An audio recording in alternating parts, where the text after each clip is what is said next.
We're live.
Hello, everyone. We will be starting shortly, so please be patient.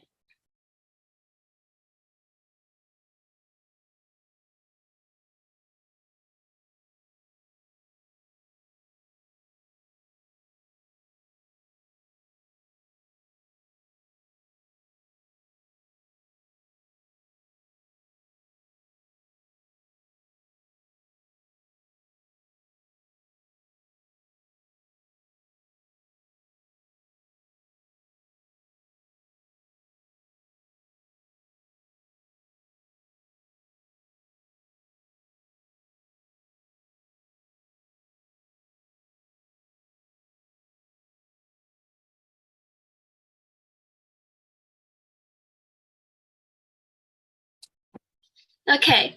Hello, everyone, and welcome to the second day of the 2022 IRM Conference by Michigan Youth Empowerment Foundation. My name is Olivia, and I'm a member of the Michigan Youth Empowerment Foundation's Youth Leadership Committee. I'm excited to welcome everyone to the first event of Day 2, 3 Keys to Transformational Leadership by Julia Davis. The IRM Conference is hosted by the Michigan Youth Empowerment Foundation, a 501c3 nonprofit dedicated to promoting STEM education and supporting K-12 students so they can thrive in the new technological world. You can check out our other seminars at the link at the top of the screen, myeb.com/IRM-event/, or you can also go to our website at myeb.com. I would also like to give a quick thank you to all of our partners and sponsors, since none of these events would be possible without them. Their work has truly allowed this conference to prosper and make an even greater impact on the world. We are very honored to host a seminar with Julia Davis as our guest. Today, we're going to be exploring transformational leadership, as well as 3 keys to being a transformational leader. If you have any questions while Julia is presenting, feel free to send them in the Q&A function here on Zoom or in the YouTube live chat. Remember to stay till the end of the seminar to enter the raffle we are hosting. Now, let's get started by giving a brief introduction of our guest speaker. Julia Davis is a rising junior, neuroscience major, and Robertson Leadership Scholar at Duke University. Julia also enjoys ballet and playing blues and rock songs on the electric guitar. Julia has been a part of multiple initiatives that promote the intersection of science and art. She is the founder of the Student Artists for Science Education, an organization committed to bringing together the arts and sciences to create more science opportunities for children in underserved schools and communities. Julia also manages the Community and Education Outreach Committee NeuroCare at Duke. She is the president and academic editor and editor-in-chief of Vertices, Duke's undergraduate research journal. And with that, it is my honor to welcome Julia Davis with her talk on 3 keys to transformational leadership. Thank you so much, Olivia. I'm just gonna go ahead and share my screen, and then I'll get started. Here we go. Okay. Is everyone able to see that? Okay. Hey everyone, thank you so much, Olivia, for the introduction, and welcome to day 2 of the Inspiring Role Models Conference. I'm really honored and excited to be here. I'm looking forward to sharing a little bit about my story with you guys, hearing your questions, and I'm just really excited to be a part of this conference. So as Olivia mentioned, today I'm going to be talking about 3 keys to transformational leadership. So Olivia pretty much went over most of this super quick overview. I'm studying neuroscience at Duke, thinking of going into medicine once I graduate. I have 2 younger sisters, and then I've been dancing ballet since I was 2, danced a lot with the Boston Ballet, and have now transitioned to Duke's Ballet Company. And I also play electric guitar. So let's get started. So as you heard Olivia talk about, and then I just introduced, today is going to be talking about transformational leadership. So to start, I think probably a big question in a lot of your minds is, what is transformational leadership? What does that look like? And how can I be a transformational leader? And that's going to be the focus of my talk, just kind of sharing some of my experiences leading, and ultimately the 3 key things and kind of components of being a transformational leader that I've begun to kind of uncover through my leadership experiences and through talking to others. That being said, just like all of you, I'm still in my leadership journey, still learning and still exploring. And so this is just a way for me to share a little bit kind of about what I've been doing. So to get started, I'm going to give a quick overview of the 3 keys, and then I'll go into each one, give a little examples, and then I'll be ready to answer any questions. Alrighty, so the first one is a commitment to curiosity and learning. I think it's really important to be committed to learning from the individuals and the experiences around you, and the ways in which this might be able to shape your leadership. The second component of being a transformational leader is being adaptable, recognizing that experiences will change, things might not go as planned, and being prepared for that, and then also knowing how to adapt to that.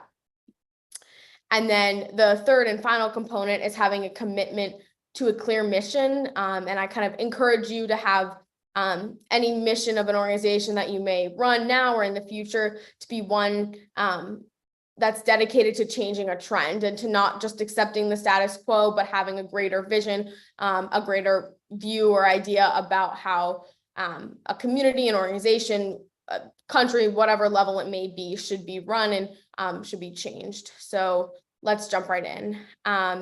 So like I said, so the first component of being a transformational leader is being committed to curiosity and learning.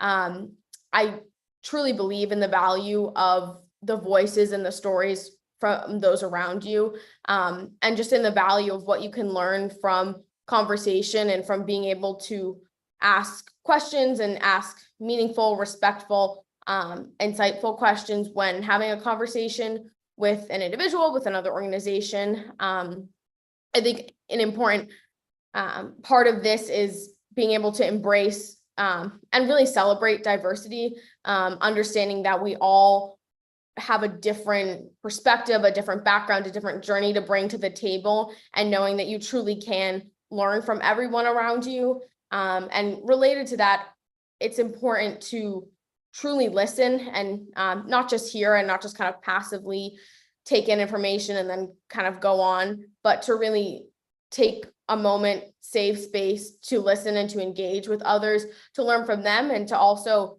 figure out what you might be able to share from your experience, from your journey, from your background, from some unique insight that you might be able to bring to the table, and ultimately just pave the way for a mutually beneficial exchange of information. So I wanted to start off with this one quote that I think really captures this idea of being committed to curiosity and learning and being able to learn from others. It's a bit wordy of a quote, so I'll just read through it and then kind of like break it down. So just bear with me. So the quote says, "The teacher is no longer merely the one who teaches, but one who is himself taught in dialogue with the students, who in turn, while being taught, also teach. They become jointly responsible for a process in which all grow." So I know there's kind of like a lot of languages and hyphens in that, but I think really the essence of what this quote is saying is, I think this quote is about collaborative leadership, in my opinion. And so this quote kind of challenges us to dissolve those structural hierarchies and different systems that might divide us. And so in this case, this quote is talking about the terms of student and teacher. And I believe that the author is arguing that when we kind of get rid of those definitions that box us into separate categories, that ultimately paves the way for, as he states, it's a process in which we all grow. When we kind of get rid of those weeds and unnecessary classifications, we can really just open up to one another. And as I was saying, just learn from each other and ask questions. And ultimately, this quote has the assumption that we have something to learn from everyone, and everyone has something to learn from us. And I think that is a really key component of being a transformational leader, and of just intentionally and purposefully going through life, and also just humbly being able to kind of walk into a space and think about what can I learn from these people and those that I'm interacting with, and not get wrapped up in any sort of classification. So to wrap up this first component of transformational leadership, I just wanted to share a little example that was relevant to me. So this photo is from an event in Nairobi, Kenya this summer that I was involved in. And here I'm speaking with 7 or so middle school and high school students in both in Nairobi school systems and also in the surrounding other parts of the country as well. And we just had a really wonderful conversation about the quality of education that each of us, including myself, received throughout middle school and high school. So talked about like engagement with teachers, engagement with other students, what punishment looked like in and outside of the classroom, what the school system looked like, what needs were met, what needs weren't met. And it was just a really powerful and meaningful experience to not only share, oh, this was a issue in my high school, this is something that I saw needed to be changed, but to also hear these students just really profoundly reflect on their experience and very precisely articulate the issues of the current education system in Kenya as they're facing it right now. And I think this ultimately transformed my leadership in that. So I was in Kenya doing research this summer. And so it was also early childhood development research. And so learning from these kids who are literally going through the education system was really powerful in the research questions that we asked, and in kind of tweaking that a little bit. And then, we collected a lot of video footage from education centers in Kenya, and just going through that with a different lens and feeling kind of like I had a little insight into the experiences of these kids. And additionally, a little bit later in my trip in Nairobi, I was fortunate to attend this educational conference that involved stakeholders from Kenya and from Tanzania, and just being able to kind of look at the issue from a different way and look at these conversations from a different way, because I had talked with students who are being affected by it. And so all of this is to say, I encourage you to go out there and to have conversations, to listen to people. I think it's one of the greatest sources of learning is just in conversation and in talking and in asking questions. I think when you kind of turn on your brain in that way to not only listen, but to really critically engage with material and engage with the conversation, I think can be really powerful. And then oftentimes it may influence, an organization that you may be involved in or any sort of leadership capacity, just the more that you're able to learn from others. So I'm going to move on to the second component of transformational leadership, and that's being adaptable.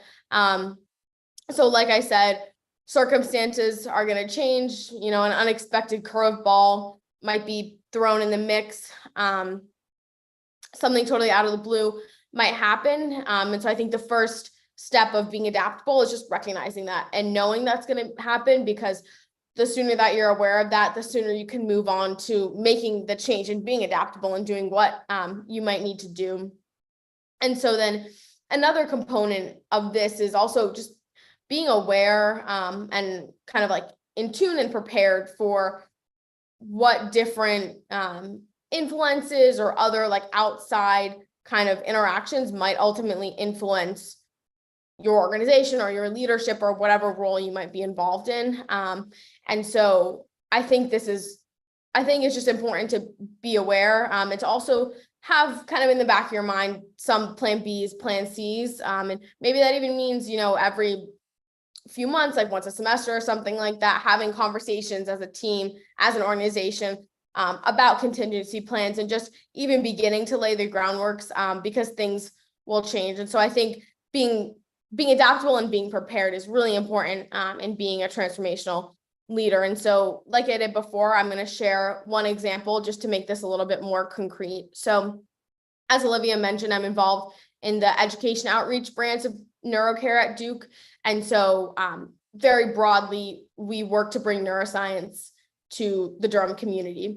So I found this club my freshman year at Duke. I'll be now going into my third year just for context, and absolutely fell in love with the club. And then I was a semester later elected to be the co-chair of this committee. Was really excited about that.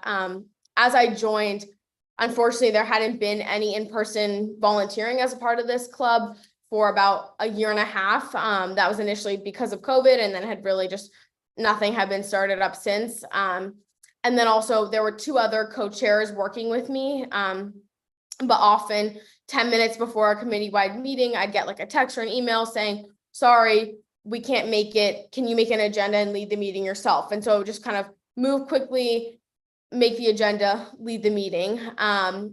Just a lot of uncertainty in the beginning and a little bit of chaos. And then about a month into my position, both of these co-chairs, because of personal unrelated reasons, stepped down, and they had other commitments during that semester. And so it was kind of left with just me.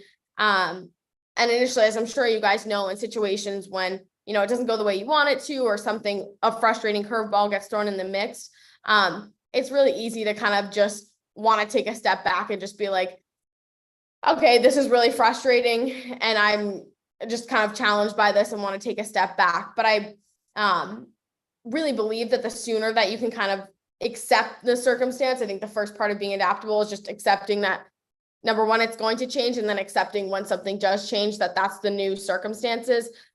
Once I accepted that, I was like, okay, what's my goal for my next year in this position? So essentially, I kind of tried to hit the ground running as soon as possible. I elected a new co-chair, someone who I had known as a volunteer and knew that they were committed. And then that whole summer, we just spent reaching out to different organizations in Durham that we might be able to partner with. My goal was to create in-person volunteering for this committee. That was my goal for the first year. We hadn't had it in a while, and I was like, this is what I want to do.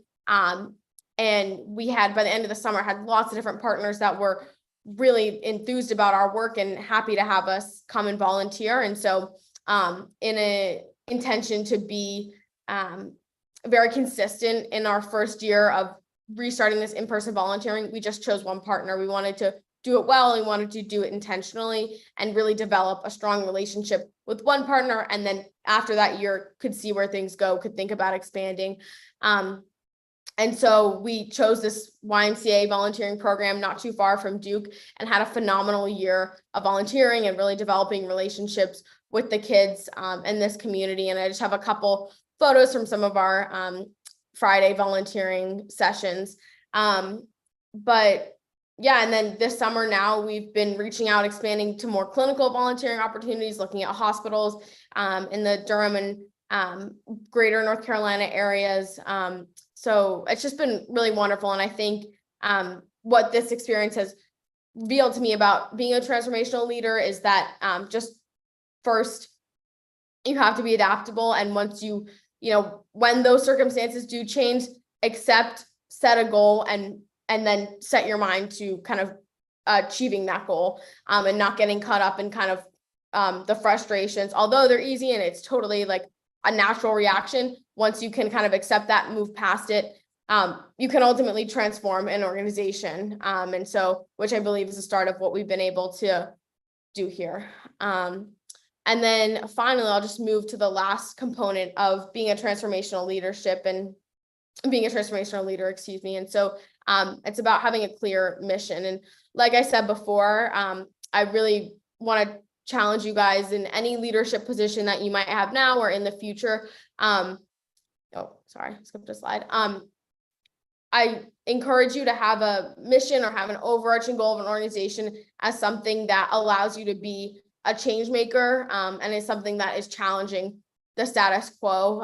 As I'm sure the more like classes that you guys have begun to take, the more that you read about the news, what's going on in our country, what's going on in our world, there's a lot that needs to and should be changed. And so I think starting at the small local organization level is the way that we ultimately create transformative change on a nationwide, even global scale. And so I just really encourage you to be trendsetters, to be change makers, and to make sure that whatever the mission of the organization that you're working for or working with, it's really one that's inspiring positive change in the world. And one component of this clear mission is being a collaborative leader, and being able to integrate the voices of those around you. And I think this really ties back to the first component of curiosity and learning, and of having those conversations with others. As I mentioned, how the work in Nairobi with those kids helped inform my research in Nairobi, being able to have those conversations, and in some cases even saying, okay, the mission of this organization needs to be tweaked in this one way based on this series of conversations that I had with this group affected by maybe the goals of this organization or whatever it may be. So what I'm saying kind of more succinctly is that have a clear mission, but also recognize that it might change here and there based on conversations, and don't get too rigid or locked in a certain way. Leave space for that, because change, like I said, is natural and is going to happen. But I wouldn't take that to mean that your mission should be in any way kind of like fluid or just uncertain. Like, still have it be clear and straightforward, but also recognize that it might change, it might tweak a little bit. And so I'll just share one example from another organization at Duke. This is Vertices. It's our undergraduate research journal. And so essentially, when I joined Vertices, they hadn't really published anything in a few years. The organization, very few people were actually left in the organization. It almost kind of closed down, but the few of us that were left were really, we had a vision for it. We wanted to publish our first issue in Vertices and have a like bona fide spring 2022 issue with articles that we reviewed that semester. And that was our goal. Our goal was also to excite and create more enthusiasm around the organization and bring more people in, cultivate more participation, more motivation, and more visions. And so that was our goal. And we had a great past year. I had a wonderful team of 15 or so peer reviewers that worked really hard to review all the articles that were submitted, and then ultimately we published 4 in this issue. We also were able to involve Duke faculty as reviewers, which has never happened before. We involved out of institution reviewers, established a partnership with Georgetown to help us review some of the articles. And it was just really exciting. We added some features of the articles to make them more accessible online. You may have heard of DOIs, or a digital object identifier. We were able to do that, which was really exciting. And we were just able to publish this cohesive issue and also set a academic publishing and editing inaugural or publishing and editing calendar. And so having this like clear set and clear goal for each semester of creating a new issue. And we had a wonderful graphics team that helped us like design this cover issue. And it was just so exciting to see our organization really just change and just the enthusiasm that was able to be brought to the table. And I think something else that I'll say is throughout the whole year, I would send out feedback forms. I would have meetings with peer reviewers, with the whole organization, just to check in where they were and to hear from them kind of about their experiences and their ideas and their visions. And like I said, our goal was to publish this issue and was to also just elevate the caliber of our organization, which we were able to do. But I also wanted to hear from the voices of peer reviewers and of the other general body members. And so all of our biweekly meetings, we had an opportunity to kind of for other people to share and to ultimately shape and help and tweak our mission where needed, but still staying committed to that overarching goal of publishing this issue, which very excited that we were able to. So I know I just threw a ton of information at you, but I just kind of wanted to put it all on one slide, just as a quick little refresher. So transformational leadership means having a commitment to curiosity and learning, really listening and asking those questions and knowing that you can honestly learn something from every conversation, every interaction. Number two, being adaptable, knowing circumstances will change and just accepting that, moving on as quickly as possible. And then finally, having a clear mission that will change the trend and will ultimately shift something in the right direction. And I just threw in one little photo of myself from a scavenger hunt that I designed at a community garden in Chapel Hill last semester. So that is my talk. Thank you guys so much for listening. I wish you all like the best of luck in your current leadership opportunities and in future leadership, whatever that may look like for you. And yeah, I'm excited to hear questions. Thank you guys.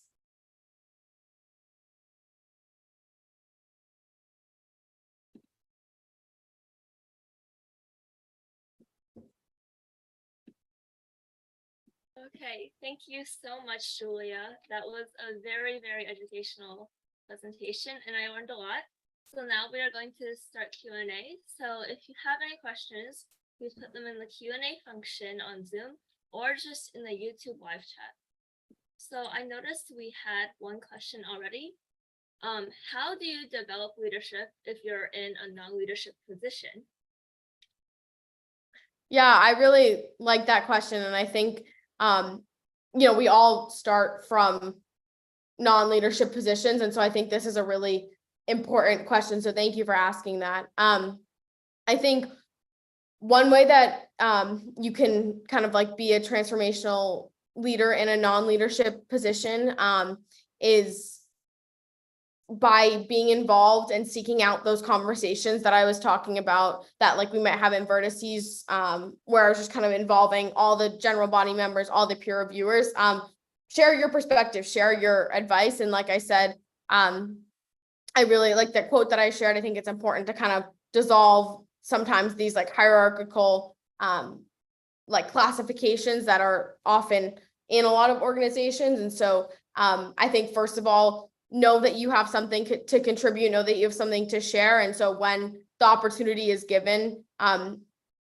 share, if the organization that you're in might have these kind of different forums and other opportunities to share feedback, definitely do that. And if they don't, maybe shoot an email to someone who's a little bit higher up in leadership. Maybe it's not possible to, depending on the size of an organization, reach out directly to the president, but maybe if we're able to talk to like a committee chair or someone who's like in some leadership position and be like, I really admire what you're doing. I want to hear a little bit more about how you got there and just have one of those conversations. And then maybe if you're able to kind of share some of your own views on the organization or on leadership. So I think that's one way. I think another way is also bringing others' voices in as much as possible. I think that's a really core sign of leadership, the ability to not only share your own perspective, but also open the space and invite room for others to share. And so doing that as much as possible in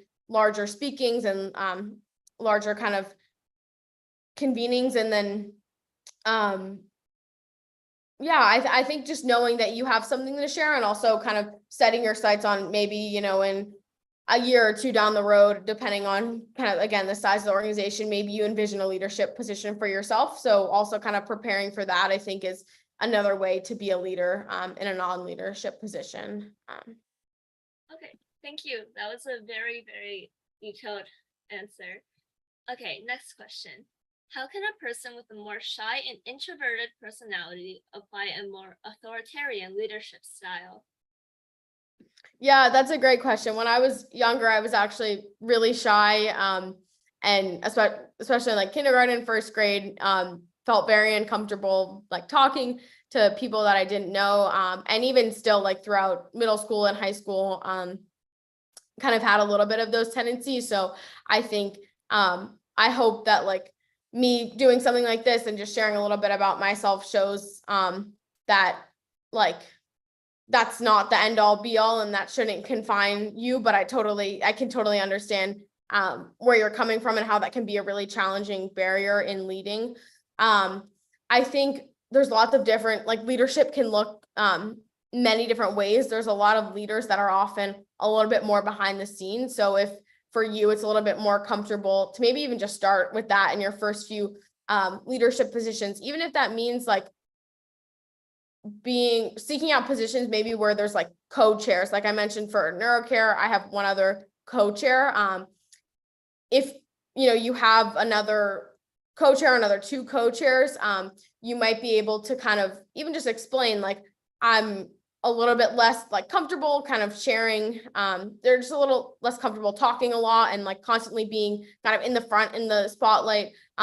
And so maybe in the first few months or even year in that position, you delegate a lot of the like speaking tasks to them, and then you can help a lot more behind the scenes. And then maybe slowly over time, you can kind of increase your speaking roles if that feels right for you, or those kind of more like authoritarian leadership style, as you put it. And so I think that's one way, just like seeking out ways that you can kind of share the leadership. And there's lots of different, like I said, there's lots of different ways that leadership looks like, and it's not all just about this authoritarian leadership style. Even maybe you can send out like the weekly email like summaries, or kind of stuff that's a little bit more like responses that you can like type out and completely control, rather than just talking. So I hope that's a little bit of kind of like an inspiration. There's a lot of different ways, and also I guess related to that, just even just starting small, and then it'll start to feel a little bit more comfortable,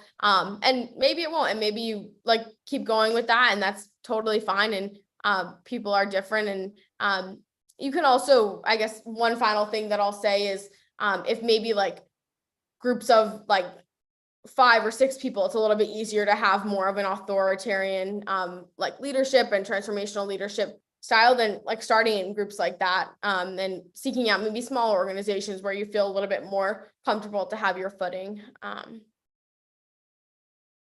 thank you very much. I'm sure that helped a lot of people who have problems with being more hands-on.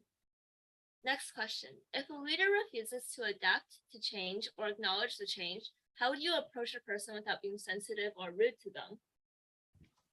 It's a really great question. And I think, you know, you may have already come across this, but certainly if not, you will in the future.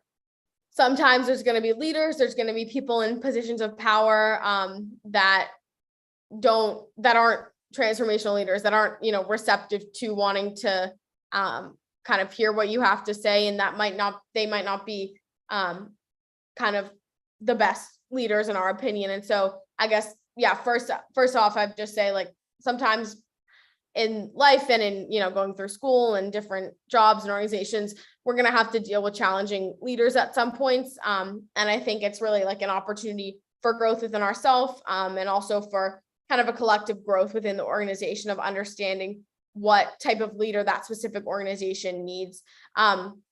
So I guess that's kind of like a first aside that I'd say. A second one in terms of like how to approach someone without being kind of like insensitive, I think even just setting up like a one-on-one time if possible, and just saying, maybe shooting an email like, oh, I saw this article, made me think a lot about kind of what we're working on right now in this organization. Would love to chat if you have time, like in the next month or something. Like be respectful of their time, give a large-ish time window, and kind of almost put it in their court a little bit. But still, I think it's really important to kind of like add the article or add some podcast or some little token of just to add kind of that credibility of like, I've really been thoughtfully thinking about this, inspired by this piece of work or this book or whatever it may be. And then kind of just going from there. So I think that's one way to kind of like approach them. Another way can also be to maybe like talk to other people in your similar position in that organization and see what others think. Maybe, 5 people are like, I don't really know if that's right now for our organization. Let's revisit it another time. Maybe everyone's like, wow, I think that actually would be really important for what we're doing. And so even just kind of like getting a gauge of where others in the organization are might be a helpful way then to kind of, after you're like, okay, I've talked to 5 other people and they all kind of said this, you can kind of bring that forward as well. I hope that's helpful. Yeah, I love how you gave multiple ways to go about the issue. Next question, what are some tips you have for people that have a hard time speaking up or just with public speaking in general?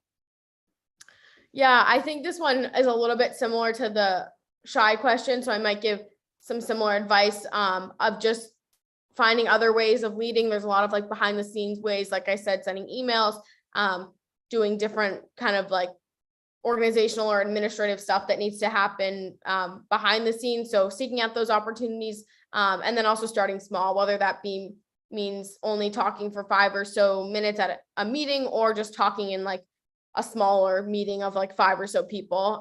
So yeah, start small, and then also rely on those around you and rely on the other leaders in your position to delegate responsibilities and let that kind of ebb and flow as makes sense with your comfort and also with kind of where the organization is headed. Okay. Next question. If you feel comfortable sharing, if we want to collaborate with you for a project or have any questions, how can we contact you?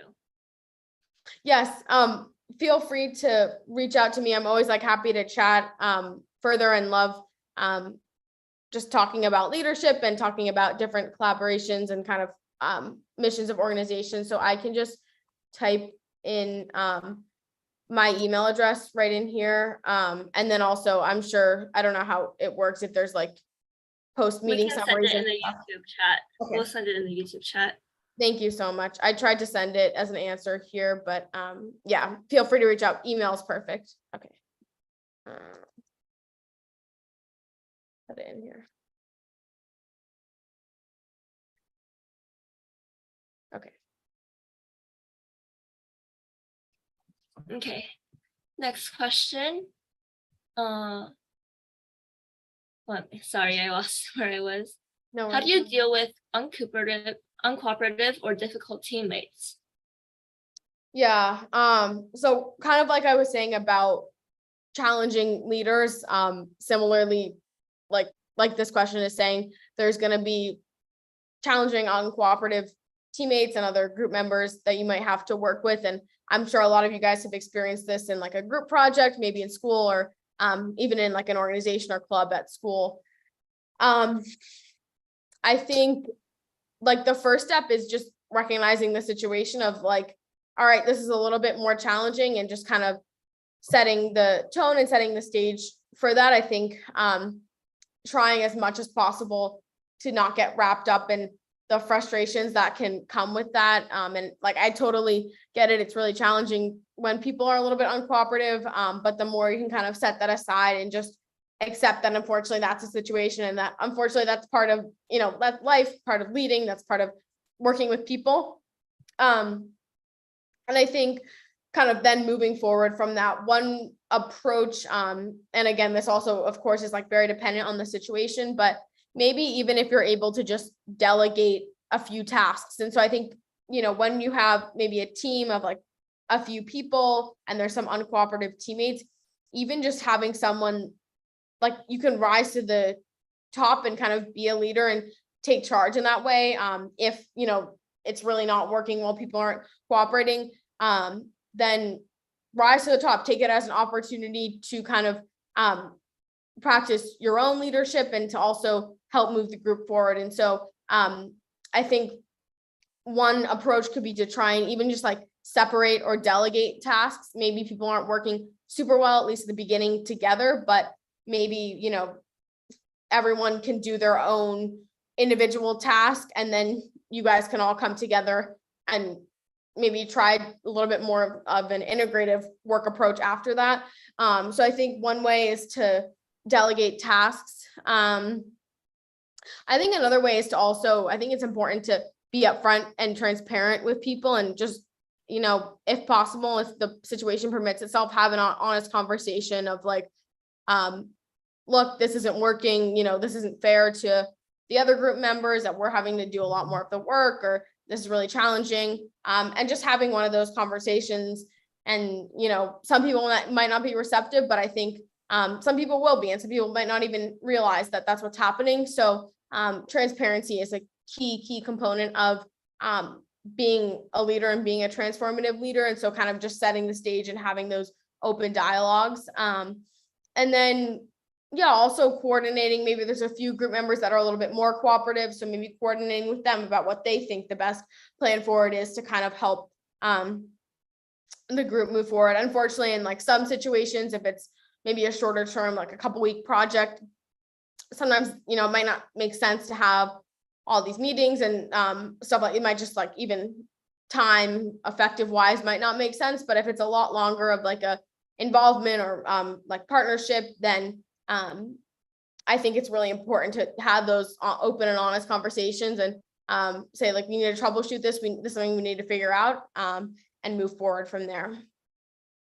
Okay, that was great advice. I'll be sure to use that the next time I'm in a group project. Next, are there any leadership development training programs that you recommend? That's a great question. I'm trying to think. I honestly don't know of specific leadership development training programs. As Olivia mentioned briefly at the beginning, I'm a Robertson Leadership Scholar at Duke. And so we have a lot of like leadership development, like seminars and workshops, and the experience being a Robertson Scholar has been absolutely phenomenal. But I think like, honestly, the best leadership development is practice. It's just like seeking out positions as early as possible and just getting involved in as many ways that you can, and seeking out higher and greater leadership positions, and also proving that you deserve that and that you're ready for that, and that you are able to take on additional responsibilities.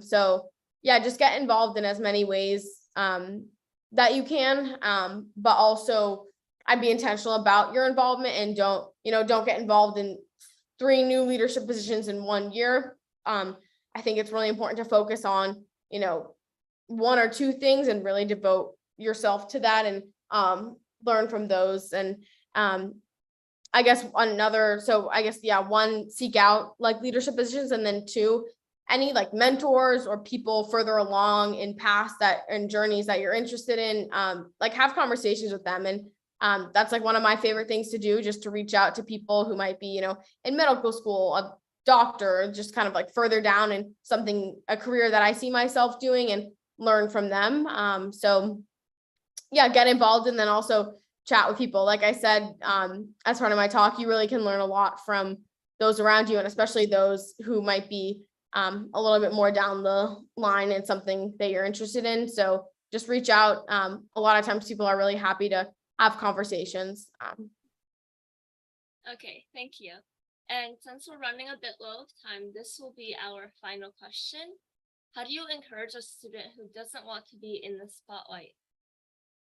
Yeah, that's a really important question. I think, like I was saying, like one really powerful component of being a leader, is being able to encourage the voices of those that aren't often heard, and to really like kind of uplift them and help them share in as many ways that they can.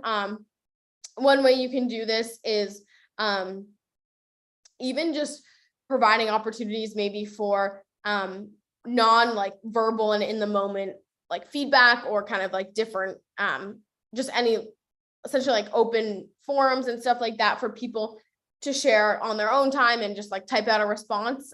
So like I said, for vertices, we had a lot of like just Google feedback forms that I would send out to the whole organization.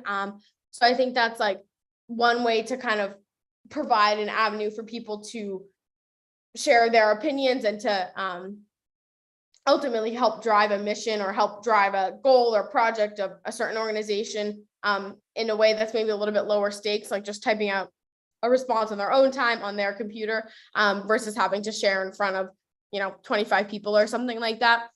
So I think that's one way. I think another way is also just in conversation, if maybe there's, for instance, like in vertices, if we're talking about some of our like scientific journalism pieces that are about like scientific communication, I could know that, let's say Reed in our organization has a strong background in that, just invite that person into the conversation. And, maybe share, I could say like, oh, I think X, Y, and Z about this future decision about our scientific journalism. Reed, I know, you've worked a lot and taken a lot of scientific journalism classes, written a lot. What do you think of that? And just inviting people in and even asking as specific questions as possible, just to really give the space for that person to share. So yeah, and even just like, I guess one third final thing I'll say is maybe even after the meeting, just going up, if you're in a leadership position, going up to them and being like, what did you think of the meeting today? Doing a little debrief with them, and maybe even if they're able to kind of share their ideas with you in that space, maybe it'll be a little bit easier the next time to share it with a larger group. Or if not, like it's still a way for them to kind of share with you and help bring them at least a little bit closer to kind of the spotlight, I guess. Yeah, thank you.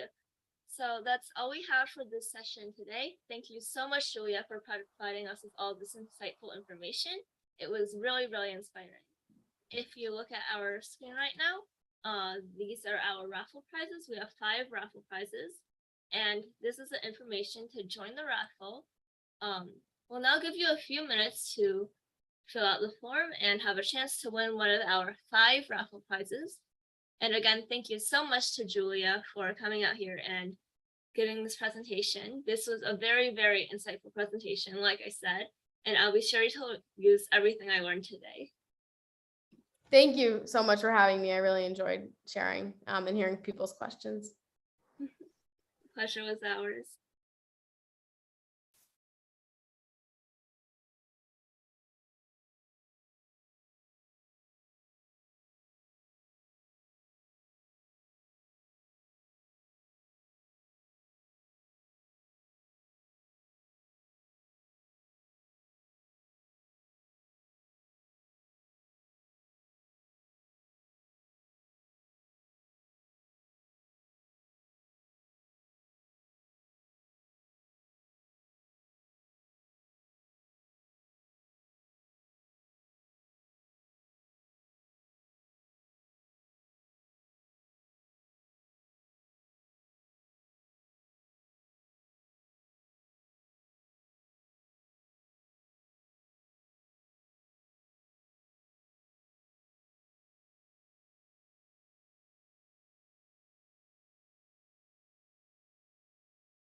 Okay, that's it for the raffle. Make sure to stick around for the closing ceremony to see if you won the raffle.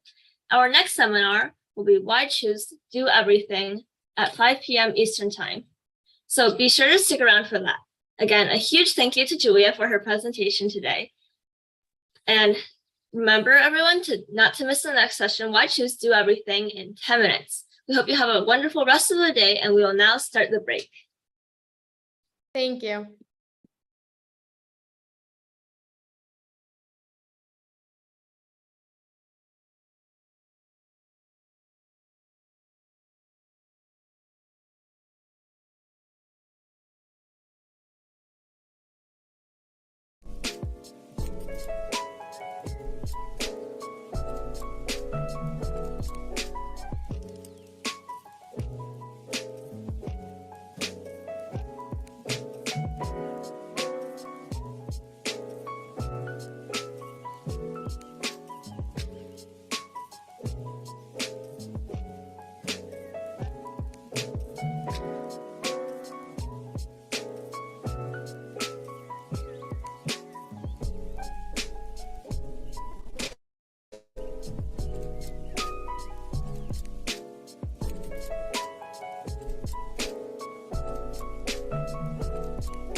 I fall in love too easily. I fall in love too easily. I fall in love too easily. I fall in love too easily. I fall in love too easily. I fall in love too easily.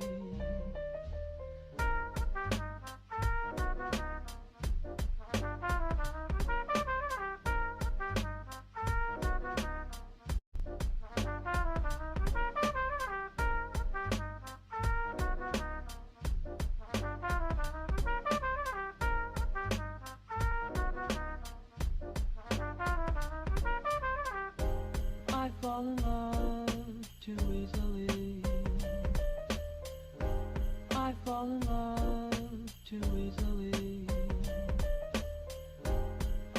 in love too easily. I fall in love too easily. I fall in love too easily.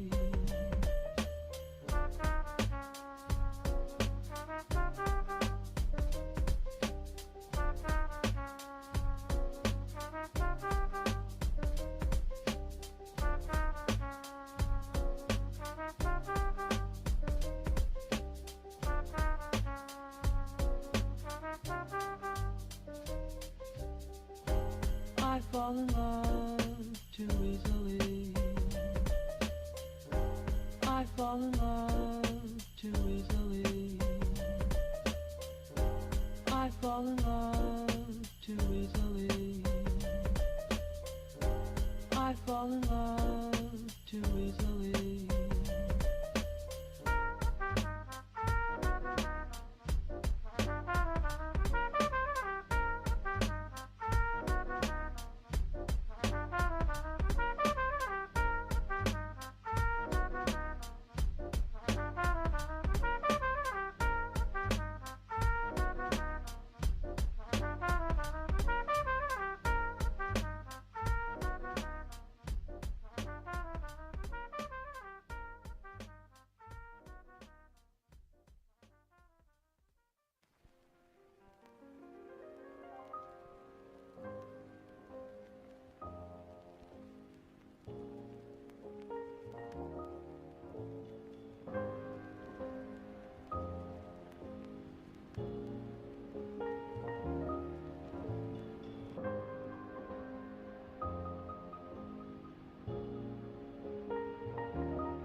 All right, hello, everybody.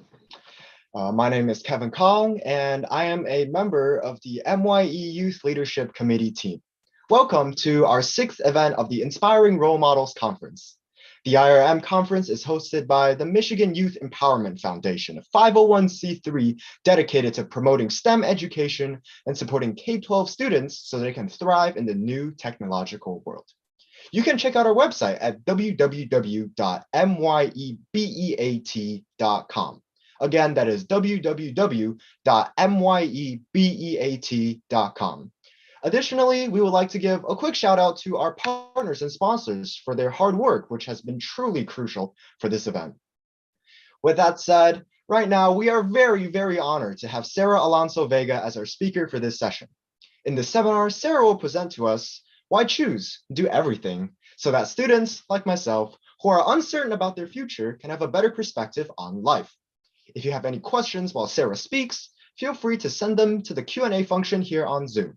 Remember to stay until the end of the seminar to enter a raffle that we're hosting. Before we get started, let me give you a brief introduction on our guest speaker. Sarah Alonso Vega is a Venezuelan-born incoming sophomore at Leiden University in the Netherlands. At only 12 years old, Sarah was a key member in organizing TEDx events that drew over 2,500 attendees. She is an active member of various organizations, including Girl Genius and Generation She. She also has been a mentor for various Technovation programs and was also nominated for the Aspiring Teen Global Award 2020 for Women in Tech. Currently, Sarah is working to obtain a professional certificate in computer science for AI from Harvard X, as well as obtaining her bachelor's in international studies from Leiden University. She is also on her way to inspire many others to unleash their inner curiosity expert with her upcoming initiative, Quilum. It is my honor to welcome Sarah to our 2022 IRM event.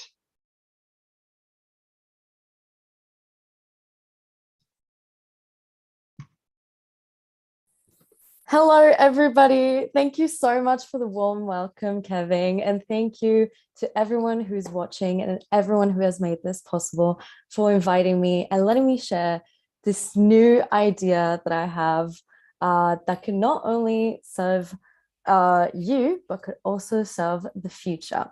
Now, we have a really important question at hand, and is why choose when we could do everything, right? And I want to start talking about this starting by my childhood. These are a few pictures from when I was a kid. And as you can see, I tried out many things. I did storytelling, I did singing, I did ballet, I did gymnastics, I even tried out filmmaking. And these all were things that I loved and I still do love. And growing through all these passions, you would think you would end up choosing one, right?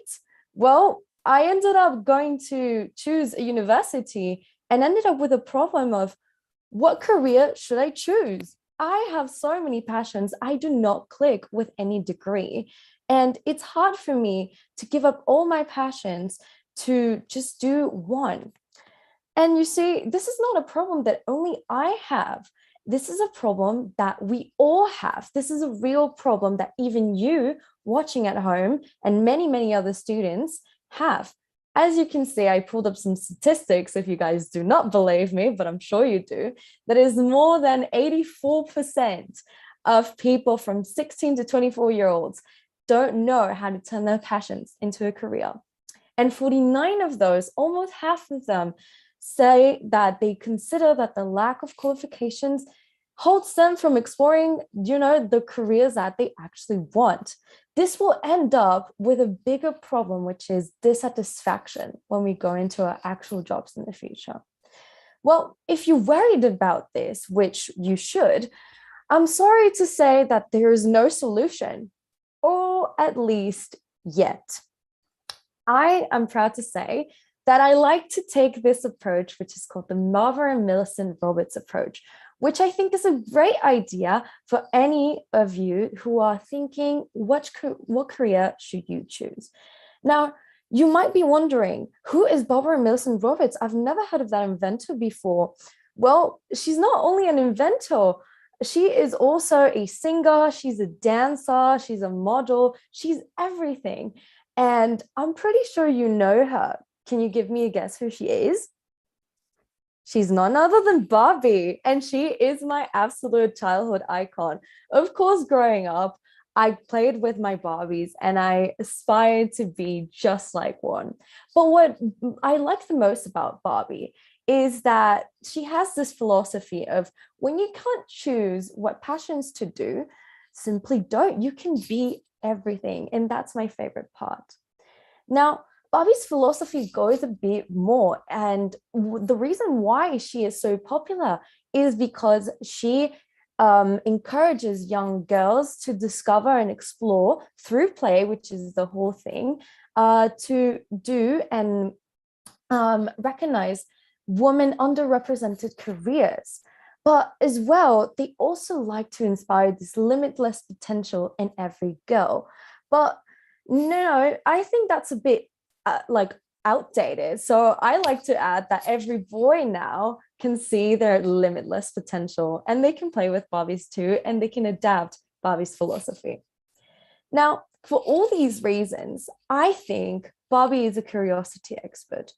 Now, I know you're wondering what a curiosity expert even means, but I want to make a quick question first, and I want you to think about it. Before we dive in, what does curiosity and what does being curious mean to you? Now, if you want, you can tell me in the chat and we can talk about it later, but I just want to pose that question and leave it on so we think about it. Now, let's dive in. First of all, we need to even know what the definition of a curiosity expert is.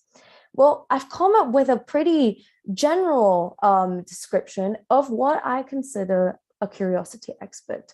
And it's a person who goes outside the box. It's a person who says, you know, I don't want to be like the rest of the workforce. I want to do my own thing, and wants to display multiple expertise in different areas that may not necessarily match. For example, a person who loves math, but also loves art at the same time. Now, curiosity is what drives them to always learn about new subjects. This is the core of a curiosity expert, of course. And this makes them a person with a well-rounded point of view and easy ability to create solutions. Now, why is a curiosity expert so important? Why do I consider it to be the career of the future? Now, it's rather simple. You see, I don't think we are all surprised, but the world that we live in is going at a great speed, and most of us are having a hard time catching up. Now, a lot of our society in general makes us young people choose our lives and our careers from an early age. For example, here in Europe, when you go to secondary school, you are meant to choose an either humanitarian, a technological, or a scientific branch to study for the rest of your high school. Now, this makes you branch out of all the other options and makes you kind of go on this lane that is rather difficult to get out of. Now, this curiosity expert thing is born not only out of necessity of getting out of this, limited path, but is also born out of the inability to choose from all the options that we have available nowadays. As well is really important because curiosity and being a curiosity expert and having this type of career that I like to call also makes us go out there and gain more knowledge, which will then be an advantage to us in the future. Now, also, being a curiosity expert means that we are continuously learning due to career evolvement. What does this mean? Well, let me put an example. If we see our parents, we might look and think, okay, they do this, or they are specialized in HR or in marketing in a big company. But if you are anything like, if your parents are anything like the normal employee, they might change from marketing to finance. And that means they will need to relearn about their own jobs. And this is no different in any other job from any other company. This is happening not only in companies, but in real life as well. So we are set to always learn. And that is something so important that we need to have in our minds, to always be open to learn about new things. Now, we see that there are some advancements in university as well about, being more open to choose from our options, such as degrees that are now skill makers and vice versa. I want to put an example of multiple, now that we see, interdisciplinary degrees. You might know Gallatin, for example, or also in Europe, there's a bunch of individualized majors that you can take. And what this does is not choose an exact degree, but it lets us in our creativity grow and be specialized in something, bigger, and have the opportunity to even do a double degree or a triple degree sometimes. And it's super interesting to see, because now we're looking at degree names that are being completely changed. It might be mathematics, but now it's the art of math, the art of arithmetic, depending on what you want to do yourself. And this comes as a result of all of this, that we are now specialized, all of us, in culture and technology. What I mean by that is, it's so important that we see with all these different careers that we have a baseline for our knowledge. And I believe that culture, which is economics, politics, history, and language, which is society in general, now that we think about it, and tech, are the baseline of this new career, because that's what's going to be always consistent in our future. Now, I want to talk about now a bit of my journey, because I've talked about a lot of what a curiosity expert is and what does it mean. But you guys know nothing about me, so how are you going to believe me? Well, I want to talk about how I became the creator of my own universe, which is the gist of being a curiosity expert. Now, I want to talk and do a little reintroduction. As you guys know, my name is Sarah Alonso Vega. I'm 19 years old and I am the official curiosity expert. As you guys know, I'm doing a bachelor's at Leiden University in the Netherlands of International Studies with East Asian focus. I'm also a proud Venezuelan living between Spain and the Netherlands, and I'm fluent in Spanish, English, and French due to my background. And I'm also learning Dutch, of course, because I'm living in the Netherlands, and Korean as my specialization in university. Now, when it comes to my journey and being the creator of my own universe, how I like to see it is little planets, us being kind of the center of the universe and being this kind of sun, although that sounds so narcissistic, but it's sort of like we ourselves are the sun and we have little planets that are all our interest. And if I had to paint my own universe, this would be the main planets that you would look at. So we have art, music, tech, cooking, social media, culture, languages, science, and activism, which are my main projects that are going on right now. But I want to focus mostly on tech, culture, languages, science, and activism, as well as social media, which is what wraps everything up. Well, this journey as a curiosity expert, even before I knew and considered myself a curiosity expert, came with TEDx Cibeles. I was 11 at the time when I became an organizer, part of the organizer team for 2 TEDx events. And this went on from 2015 to 2017, where I helped out to make, as you guys can see, the scenography. I went on stage and had a little mini talk as well as a presenter. And I managed mostly the whole event with the rest of the team, which was a really incredible experience. Just having 1 year to prepare one event, it was incredible.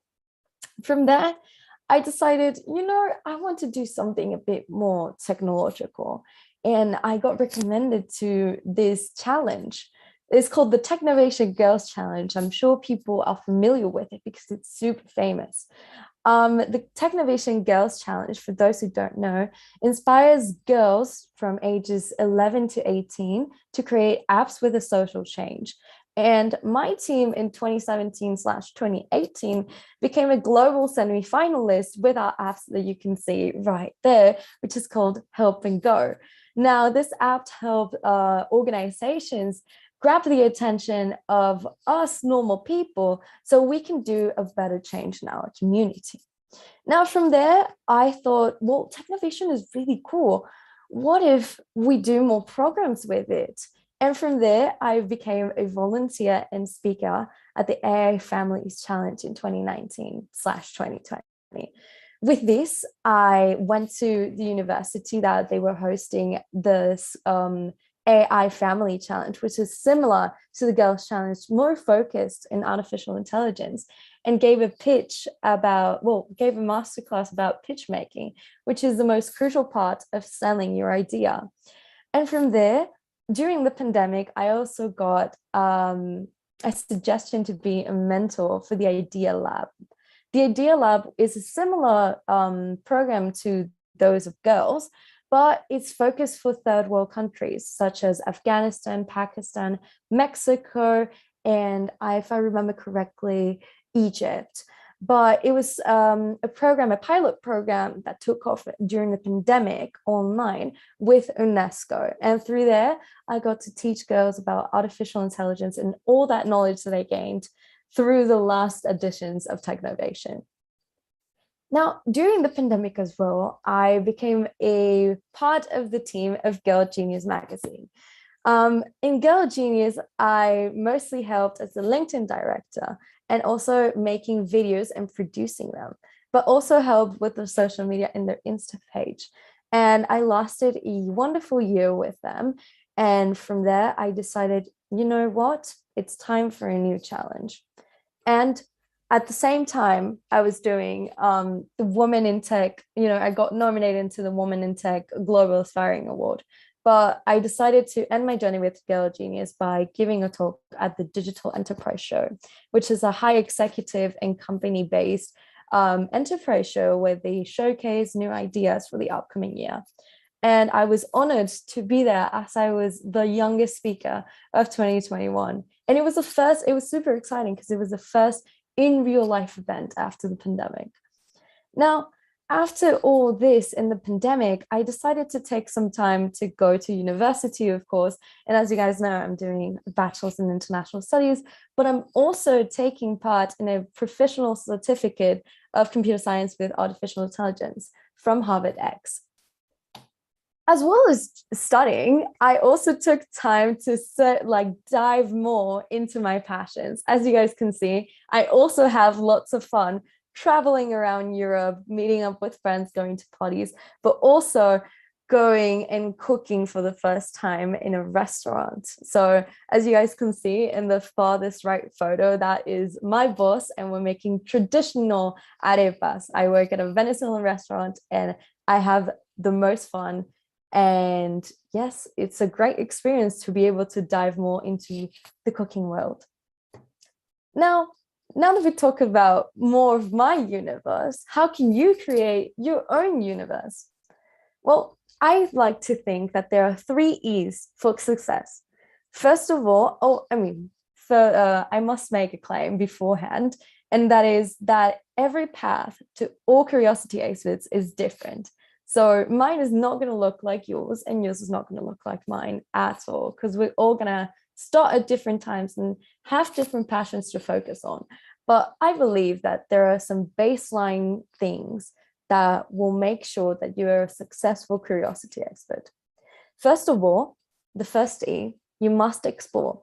You must take on that motivation to learn about new subjects that you're interested in, and even do research, watch YouTube videos, connect with a professional on LinkedIn. Anything works to dive more into that passion. But it's not only diving into that passion and knowing about it, it's also engaging. It's also taking action. And this is the most important step. As one does when taking action, now you're more materializing that passion, and that is going to bring you to the next step in terms of creating that planet and that passion.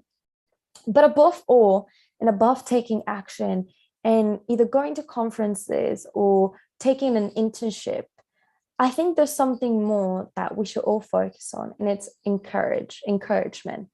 And I mean, of course, you can encourage others, but the first person you need to encourage is yourself. As a matter of fact, as you guys know, I took a gap year this year from all my passions to focus more on my uni life and experience that new passion about cooking. But coming back to this more professional world, which is rather funny to talk about, and doing it at this conference, which is my first public appearance after a year, I had to give myself encouragement to come here. It was so hard at first because I had so much imposter syndrome of this person, that I used to be, but I took away for a year, and I don't know if she's still there. But I think there's something important that we should all remember, and it's, well, I would say not fake it until you make it, but that also works. But I think if we all want to show our true potential to the world, we must show it and do, because the world is never going to know what we are capable of. One more thing, though, to being a successful curiosity expert, innovation and constant reinventation are a must. Why innovation? Well, as our previous speakers have told us, innovation is super important in this new upcoming world. In fact, innovation is the baseline of our motivation when it comes to new projects. But reinventation, on the other hand, is also very important because we are adaptable to this new world that we don't know that is going to have, what's coming in this new world. So reinventation and being adaptable and having that motivation to adapt to new things is so important, not only to being a curiosity expert, being successful in life in general. Now, if you don't believe me that there have been curiosity experts and you are one as well, you might know some curiosity experts already. Now, curiosity expert is only a term that I created right now, but the idea has been there for a long time. As a matter of fact, Hedy Lamarr, who you might know, is an actress and inventor of the radio wave sounds, which were the predecessor of Bluetooth. Also, Johnny Weissmuller, who's an actor from Tarzan, from the original movie, but also is a 5-time Olympic swimmer champion. And of course, who doesn't know Grace Hooper, who is a Navy admiral and also computer scientist who created the COBOL. Now, we see all those people and we see that curiosity experts are all around us. So what can we take from all these curiosity experts and what I've just shown you? Yes, it's okay to not know what you're doing, but you have to always do something. Yes, you can be successful doing more than just one thing. So do not limit yourself. And the most important part is that, yes, to be able to be successful, you have to believe that you will. But of course, yes, you can create the future because the future is now and you're the one creating it. Now, just one last thing to encourage you even further, that your universe is limitless. So take advantage to learn everything, to create anything you've ever wanted. Thank you so much for having me and this opportunity to share my little ideas. And let's jump into the questions. I've had my email here and my LinkedIn, so you guys can reach out with any of your passions because I would love to dive into your universe. Thank you so much. Thank you so much, Sarah. Thank you. Let me see. There we go. Okay.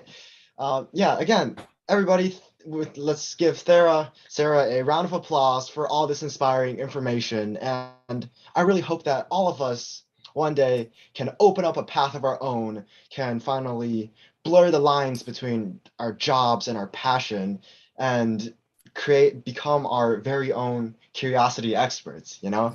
And with that, why don't we wrap up the main section and continue onto our Q&A. A reminder to everybody, if there are any questions that you have for Sarah, please insert them into the Q&A box below. Okay, and actually have some questions from somewhere else. So, okay. All right. So question number one, and I actually relate with this one a lot. So Sarah, for many of us, parents are a huge influence on the career paths that we choose, right? And considering that what you chose isn't exactly considered mainstream or mainstream yet, how did your family react? And were they supportive or yeah? Oh, this is a great question. Thank you. And this is actually something that I have in my mind a lot because, well, I am very lucky and very fortunate that my parents and my family are my best fans and they are super supportive of me taking all of my passions. But I also know some people whose parents are a bit more lenient and want their kids to be a more conventional, type of career.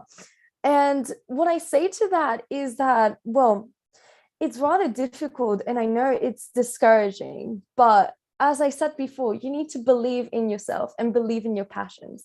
And then the praise will come, I'm sure of it. But if you can't do anything about it right now, because I also know that us being young, we're also kind of limited by our parents and maybe the financial, help towards our studies and everything else.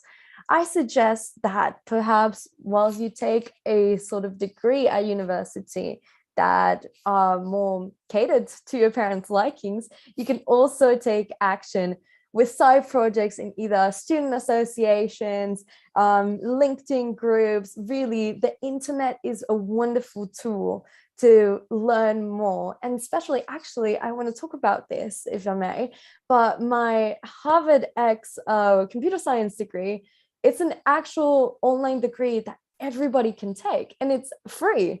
I mean, the certificate does cost money after, after the completion of the course, but the knowledge is there and it's available. So I know that the support of family members is so important and we should all encourage to support everybody around us with their dreams. But if that's not possible, believe in yourself and there's people around you and online who will support you as well and take action.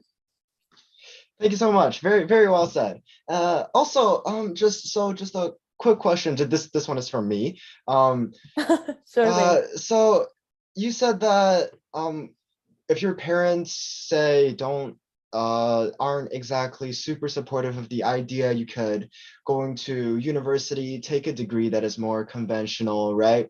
So would you say that would it ever be too late to become a curiosity expert?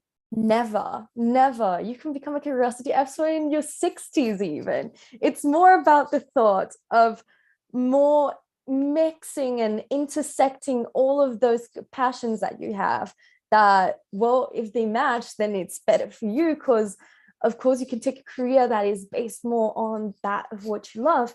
But if it's more like us who might have more likings in all around, all different types of passions, then really like there's no set boundary to not becoming a curiosity expert. It's more about the feeling that you have inside. Okay, thank you so much. Okay, next question. Let's see. How can somebody effectively manage their time while pursuing multiple passions?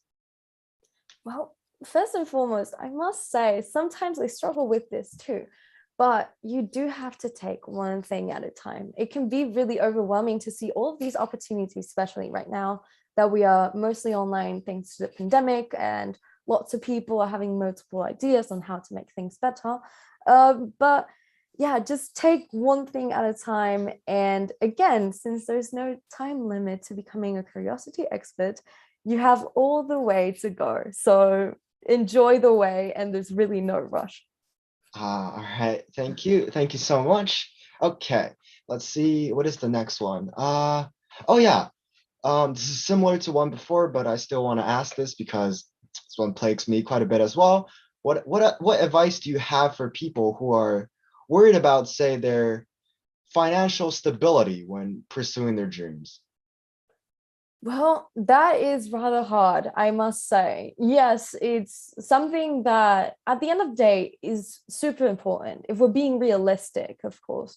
Money moves in today's world. So fulfilling our passions, I would say, the most realistic answer would be to focus on that passion that would bring you again the most joy, but also the most general or the most career. How do I explain this? That there are more opportunities, right? I think that it's a good baseline to have when not knowing what to do. So kind of taking, what would make sort of a good job and what is something that I like at the same time. But from there, I wouldn't focus all that much on it. That's just a baseline to propel you upwards into the other passions. Because once again,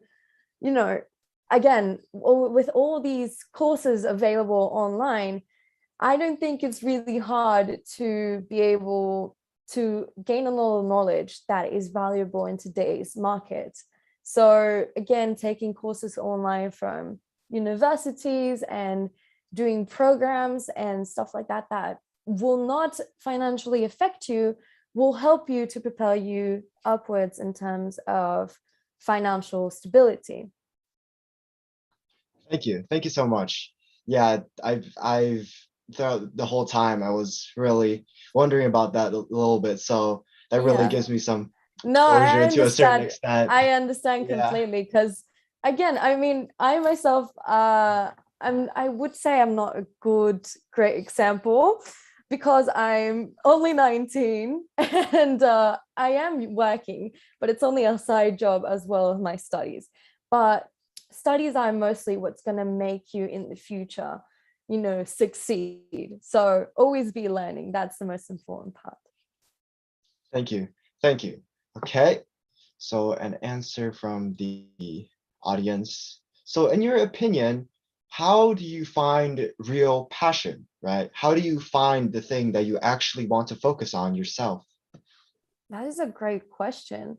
Well, that is entirely up to you. I know that sounds rather nonchalant, but I guess what I would say is really try out stuff. Go out there and try out stuff. As you saw when I was a kid, I try out every single sport. I try out every single music type. I try out singing, guitar, all those things.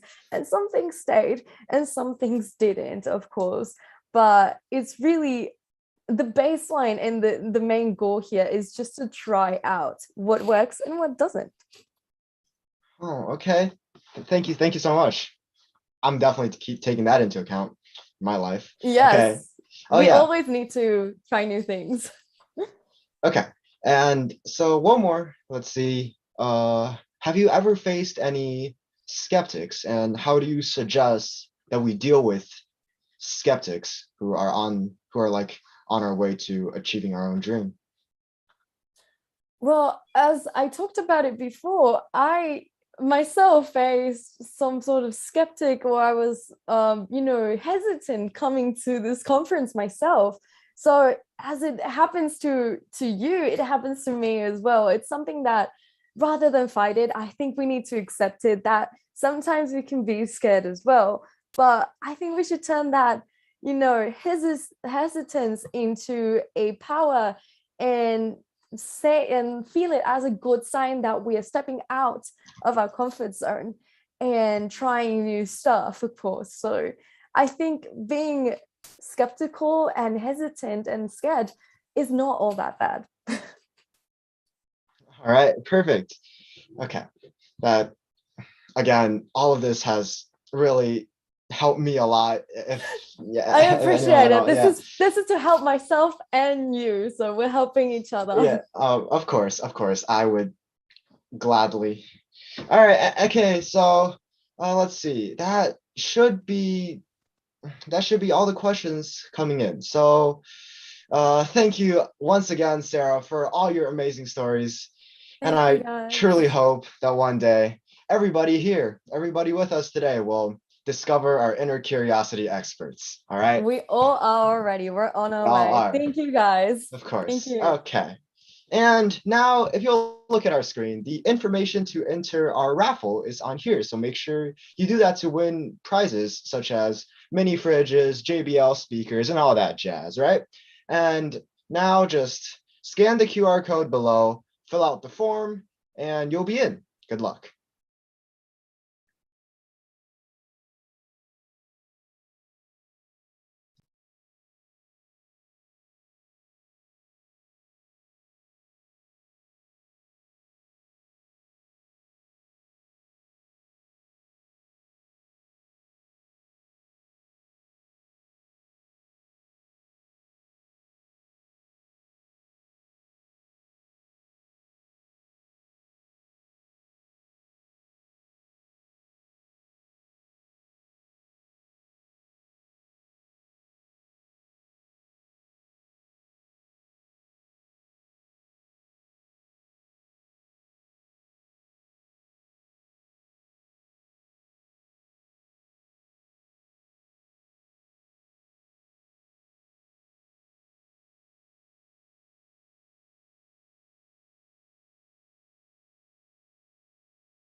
Okay, that was around 3 minutes, so the raffle is officially closing. Sarah, I will be sending you the number range and we'll decide the winner shortly, okay?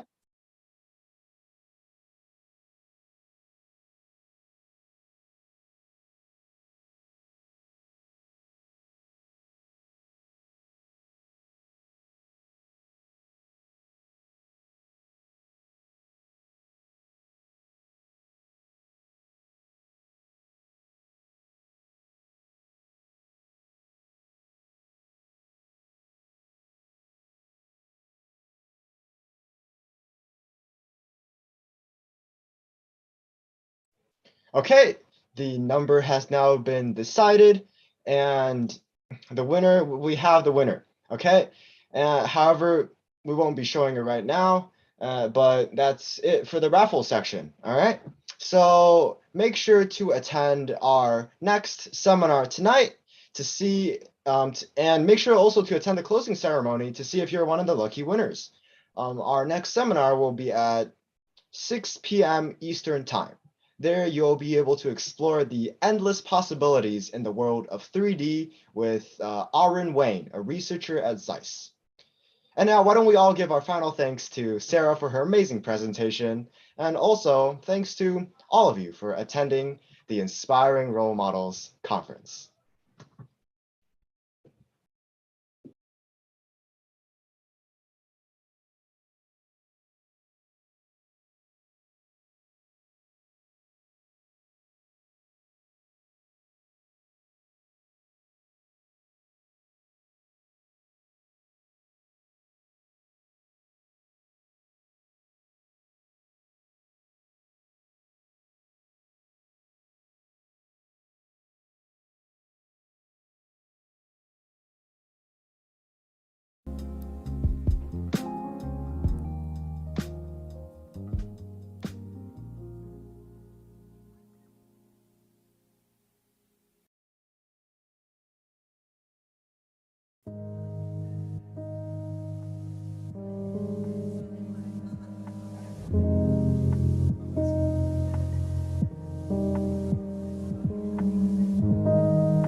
Hello, everybody.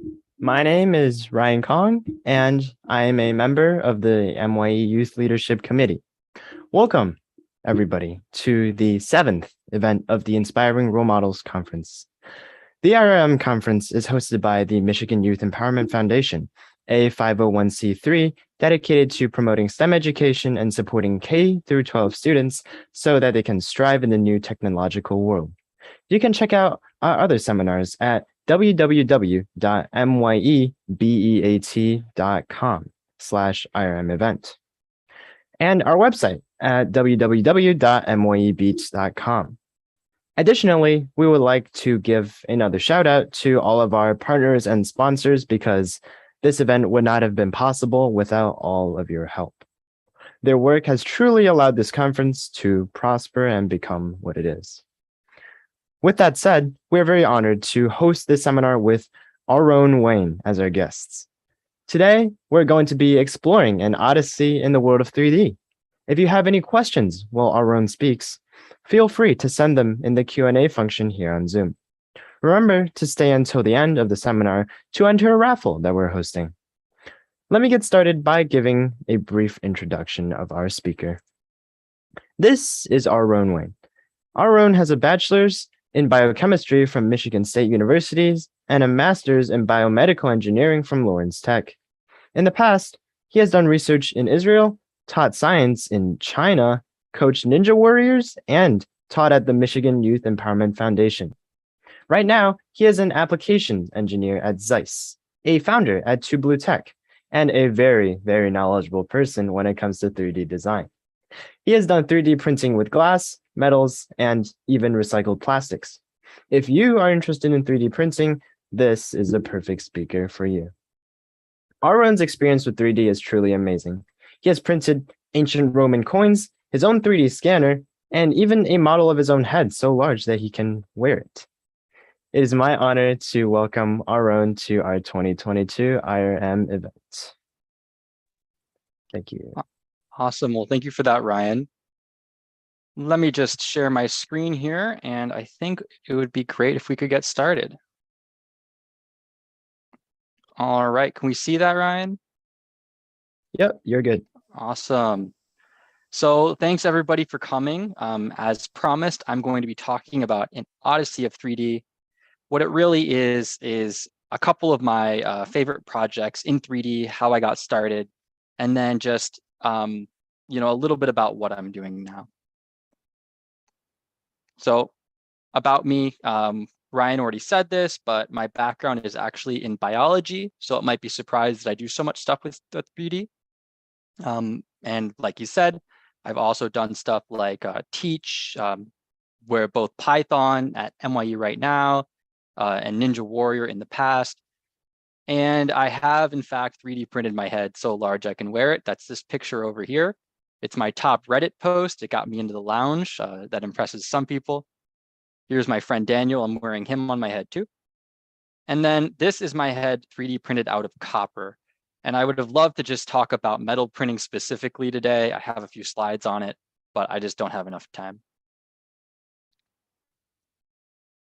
So I wanted to share a little bit about my background before getting into the 3D stuff, just to give some context. I didn't do 3D. That's not how I got started. Like I said, I was a biologist, and I worked on lipid droplets. These are organelles in the cells that hold fat. And I was studying them in various cell types, including these heart cells. And what I think is very cool about these heart cells is that you can actually see them beat in a dish. That's in the GIF on the right. Another biology project I did is studying nematodes. These are little tiny worms. You can find them in your garden compost. They're very important. And they're used as model organisms to study neuroscience because they have exactly 302 neurons every time. And my project at the Hebrew University was studying how these worms behaved around a potential food source. And we were trying to figure out what mechanisms are involved in being able to tell whether a food source is real or not, because it's a very important decision. If they go to the source and there's no food, then they'll starve. And if they don't go to the source and it is food, then they'll starve. So that's kind of important. We used machine vision. These are actually following the worms around as they move in a dish to keep track of their paths. So it's pretty cool, but not at all 3D related. And so you might have noticed that both of these topics involved microscopy. And so when I started my master's degree at Lawrence Tech in biomedical engineering, I decided to solve a microscopy problem. And so at the very beginning, I was using 3D, just printing things that other people made in an effort to solve some problems. This one on the left is still quite useful. It's a mount for your cell phone so that you can put your phone on the lens and take pictures through it. And if you've ever tried to hold up your camera, you know how useful this might be. And then we've got, this is nematode related. I'm trying to use a laser pointer and safety glasses to make a fluorescence microscope, which it kind of worked. And then these are actually small glass beads, which I was trying to use to make a Leeuwenhoek microscope, which is a type of microscope that uses a small glass bead. Doesn't work so well, mostly because when you sneeze, they blow away. So the specific microscopy problem that I was really passionate about, and I still am, is about depth of focus and field of view. And specifically, the problem is if you zoom in because you want to get a lot of detail, then you can't see a whole lot at once. The object is blurry except for a very thin slice, and you just don't have a very large field of view. And you can get really big, expensive optics to mitigate this. I should know, I work at a company that makes this equipment, but that costs a lot of money. And maybe you want something that's small. So what should we do? And one day I was taking apart a PlayStation 3 that somebody threw away. And I looked at the Blu-ray drive on the inside, the thing that reads the Blu-ray disc. And I'm like, oh my goodness, this is an advanced microscope. It has a laser, a sensor, advanced optics, a means to move them. And the working principle really inspired me because what it does is it needs a very high resolution, right? Because it holds a lot of data on the disk. But it doesn't read the whole disk all in one go. It spins the disk and it tracks just a small point of data at once. And this idea that you could use physical motion to take lots of pictures really stuck with me. And that's what I ended up basing my microscopes around. And my first idea was to spin a dish and then pretend it was a CD. That doesn't work for various reasons, including, they're full of liquid. But what I decided to do was use linear motion to move things forward and back and left and right. And I actually decided to use the Blu-ray players themselves. I mean, they can do it for the optical pickup unit. That's this guy. So why not do it for something else like a camera or a sample? And that's what we're doing here. In Tinkercad, I designed this setup. These are 2 snap fits, so it can actually snap in and move up and down. Over here, it goes on these rails and it can slide forward and back using the stepper motor that's included. And this piece can move a camera. And we can make other pieces that move a sample. So this is a slide, and this is a petri dish. And maybe now you can see where I'm going with this. Is we can put both of these perpendicular to each other. So the microscope on top and the sample on the bottom, perpendicular. And we've got this 3D printed frame because everything is, of course, 3D printed. And by the way, I'm using Tinkercad for this, the Legos of 3D printing. And this is just kind of a fun picture. This is the first prototype that we put together, which is made out of glue sticks, which here's a pun. You don't have to read it. But the 3D printed version is better. I can see Ryan laughing a little bit. And we've created a 2-axis scanning microscope, by which I mean what we do is we zoom in and take a picture. We move and take another picture many times. And then we combine all of these pictures together. And the bigger the object, the more power this method gives you, because you can just increasingly scale your resolution. You don't have to sacrifice either depth of field or field of view or how many pixels you take. And so here we have an example. This is a butterfly, and the pictures were taken with a $20 digital microscope.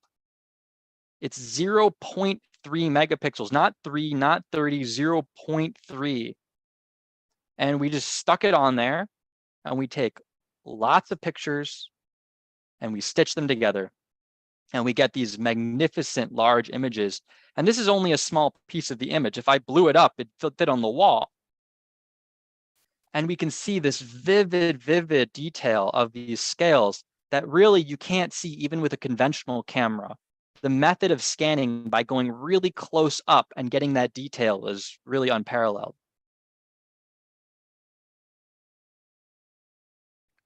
Here's another example, still in the 2D world. We haven't gotten to 3D yet, but this is just a little, this is actually a little computer chip from a mouse, from a computer mouse. And we just see it's like a thing, right? It's just a square. But when you actually take detail so close up and stitch it all together, we get this beautiful image, in my opinion. And we also see important things like crystal structure or, you know, cracks that have formed in this ceramic.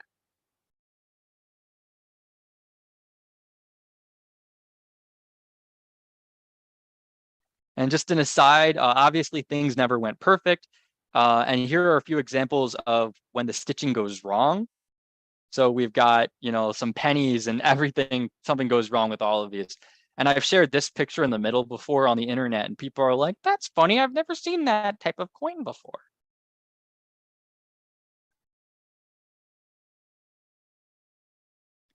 So I promise that this is 3D, and it is. And the basic question is, why stop there? If you're already using motors to move your camera and your object, why not just scale that up? And so that's exactly what we did. This motor actually comes from inside the Blu-ray drive. We're still using the PlayStation 3 Blu-ray drive. I love that thing.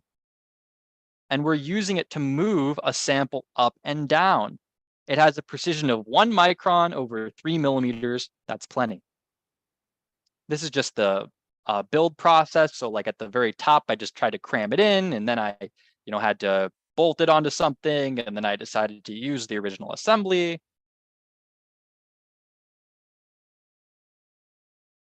Let's add some more motors. All right, 3 motors, not enough. Let's add a way to spin an object around. So now we've got X, Y, and Z. Let's spin something around. And so this is another motor that's carried by this little motor, which is carried by another motor. Just keep doing that forever. And what we've got is we've got a bunch of electronics too. So we've got to, you know, wire this up somewhere, and we've got to code it. And so this is, you know, what's hidden behind the scenes. We're not talking about that right now, but I'll tell you, it was definitely a pain to get it working. But what we're using is a Raspberry Pi and some motor drivers and a breadboard, lots of wires and soldering.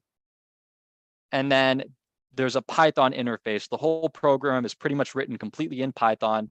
I've had some help with my friends Yuji and Daniel, so very much thanks to them. Everything here is open source. You can go on GitHub and see our code. It's evolved quite a bit from this stage of the project. But we can see what we have is we've got all of these motors that move. We've got this rotary motor. This is just for show. We can go left and right with our camera, forward and back, and up and down.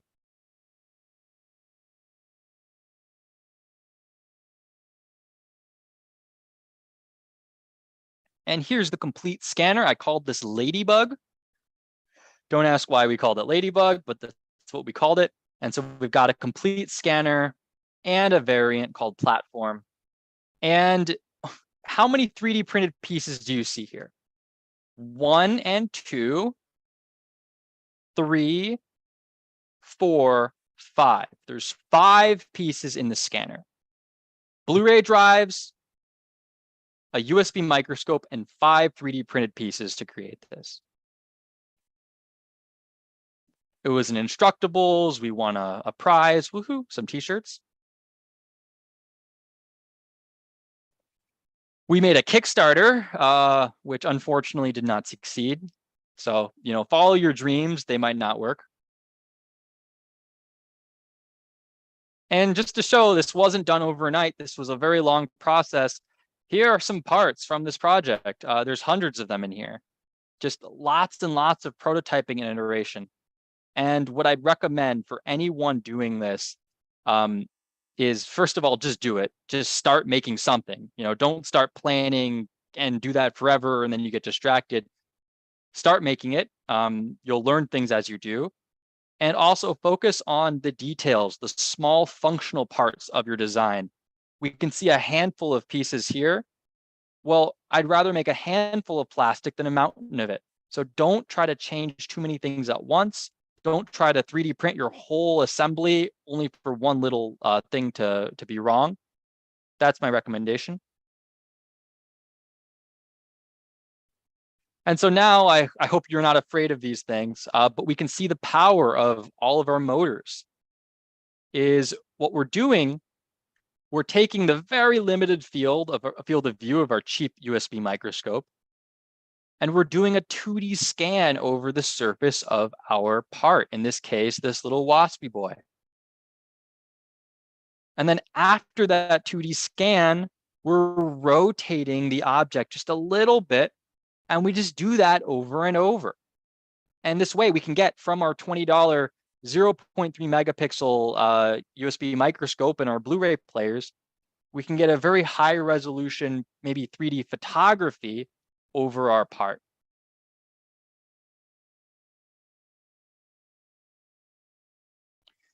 More bugs.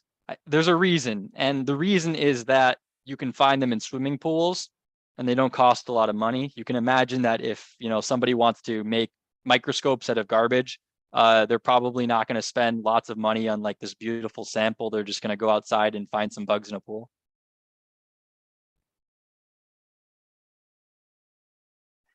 And it is possible to do 3D model generation.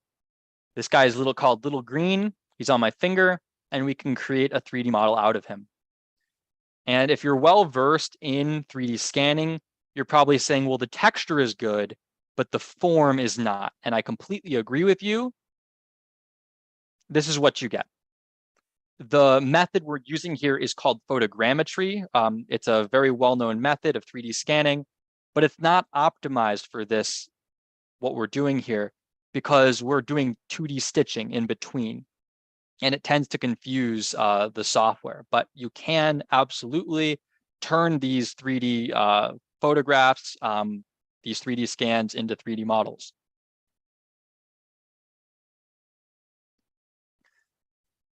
And so we found other ways to get 3D information. For instance, there's something called depth from focus. And what it is as you look at your object, only a small amount of it at high magnification is in focus. And what we do is we take the parts that are in focus and we find where it's in focus from this height and this height and this height, and we just combine them into one image. And most of the time, people do this just to get the picture out. In that case, it's just called image stacking. But the 3D information is still there. And so this is maybe a little wordy slide explaining the mathematics and the algorithm used. But what we're doing here is on the left, you can see us move down through an object where only a little bit of the object is in focus at once. And then on the right, what we're doing is we're subdividing the image more and more and more and more and more. And then we're taking each chunk and we're looking for the height at which it was in focus. And then we're grabbing that chunk and bringing it in and combining it into one image.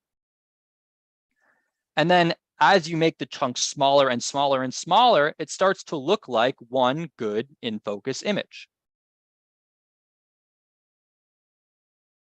And then what you can do with that information is, instead of just throwing away that data, which everyone does when they do image stacking, is we can save that information about where the image was in focus, and we can convert that information into a grayscale value, stitch it all together, and get depth maps. And that's what we have here. This was a scan of a dime, and it produced still a very high resolution photograph. That was the point. But as a side effect, because we had to move up and down to get the object in focus, we were able to create this depth map where white is closer to you and black is further away. And then you can 3D print it if you want. It's a pretty good way to copy dimes. You know, I've heard a lot of people say they wanted to do that.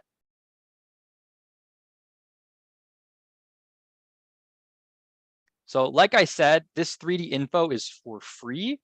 And this is about to be the end of this part of the talk, which is about this specific 3D scanner and how I got started 3D printing. But here's a scan of, this is a Roman Antoninianus. So a big thanks to my grandfather for collecting them, and then for my dad for letting me use them. Whoops. And I think it's really cool that when you're zoomed in so much, you can actually see the multiple strikes on the letters when they had to hit it multiple times to get the pattern in. And we get that super high resolution detail, which, as far as I know, no other like scanner is this level of resolution in 2D.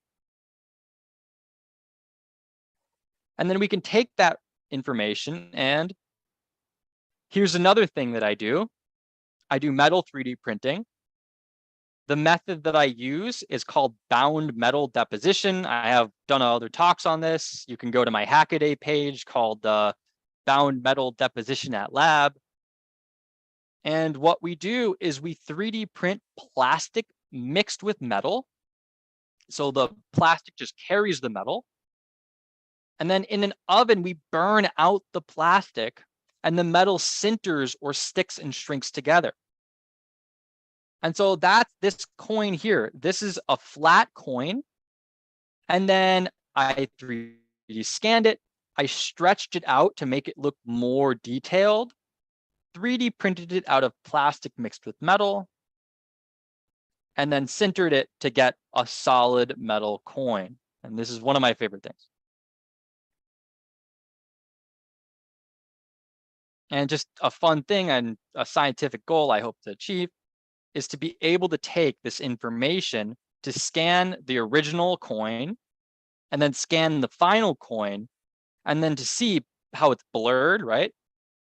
I want to see if it's possible to invert the blurring and then get a better, more faithful reproduction of the original coin in the end.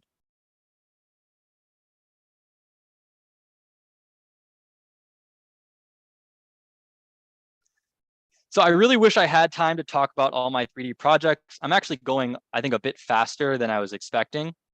Maybe you want to go back, but you know, here's a few more projects that I have just shortly. Here, I bought a bunch of 3D printers on Amazon that had been returned. I got a really good deal for them, maybe for good reason. And then I was like, let's fix them and sell them. And like a bunch of them came with the same problem, which was this bracket that had broken. And I could have found the bracket and bought it, but it was way more fun to copy it from scratch, like so. And then I could fix them and sell them and make some money. Also in Tinkercad. I don't know how to use anything other than Tinkercad. There's that time my 3D printer printed a picture of itself. This is called a lithophane. And what you do is you make the thicker parts of the photograph, you make the thicker parts, the parts that would be black in the image. And you make the white parts thinner, and then you hold it up to a light. and the parts that are thin appear white and the parts that are thick appear black. And you can get a surprisingly detailed picture this way. Like this looks the same on the right as the thing on the left, right? So I thought that was pretty neat. This is my first 3D printer, by the way. I've since upgraded to a printer that was broken, 60% off, and then I printed the part to fix it.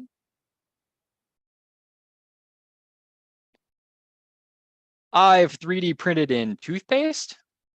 So this is using actually a bioprinter. So this is meant for printing, biological substances like hydrogels or hydrogels mixed with cells. And the story is we were actually asked to find a way to 3D print in honey. And I threw the honey in the tube and I hit go and I'm like, I have no idea how to 3D print anything with this thing. And so this was actually a way to get practice in 3D printing with goop. And you can see here, I 3D printed Wayne's Strange Brain. That's the name of my YouTube channel. Subscribe. I'm waiting. I'm going to wait for like 10 seconds for everybody to subscribe to Wayne's Strange Brain now. I'm serious. You got to do it.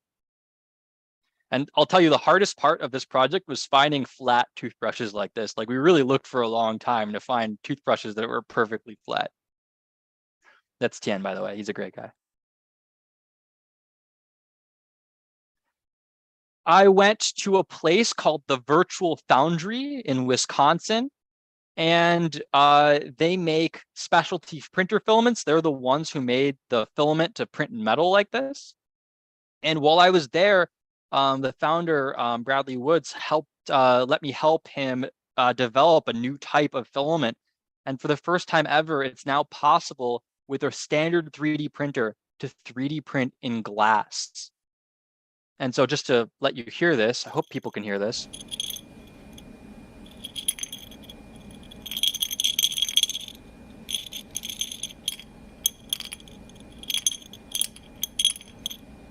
So I think that sounds fantastic.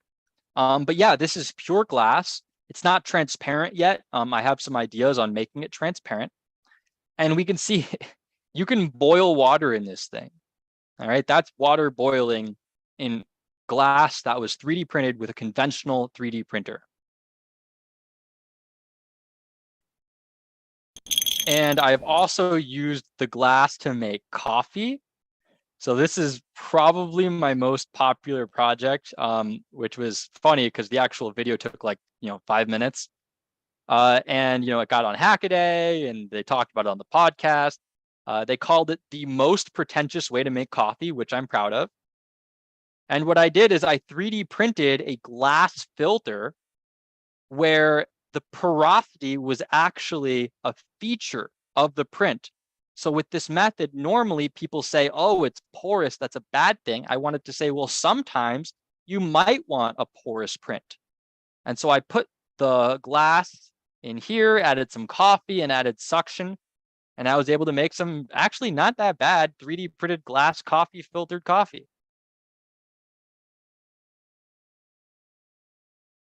I wanted to talk about metal printing specifically for a long time because I'm really passionate about metal printing, not just because I've helped develop the process, and fine tune it, but just because I think more people need to know that you don't just have to 3D print plastic. You can 3D print metal, you can 3D print glass, ceramics. I'm going to try 3D printing silver and diamonds soon. But this is just a slide from one of my other talks showing you how much temperature matters in the sintering process. So these are scans that were taken with the scanner you saw before. And we can see, on the left with a lower temperature, we can see this, these beautiful twins.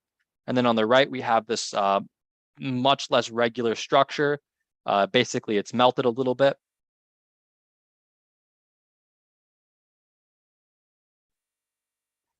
.3D printing chainmail, metal chainmail. So this was all printed in one piece.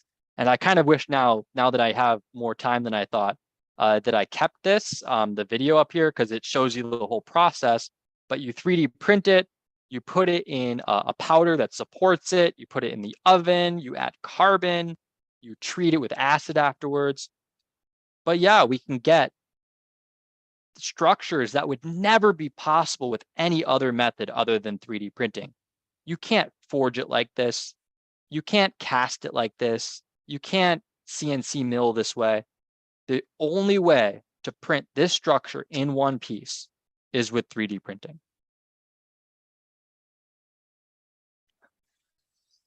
I made a battery powered 3D printer.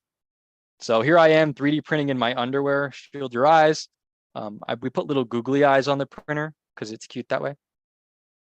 And then I posted this on Reddit, and a guy commented 3D printing, which was the best comment I ever saw.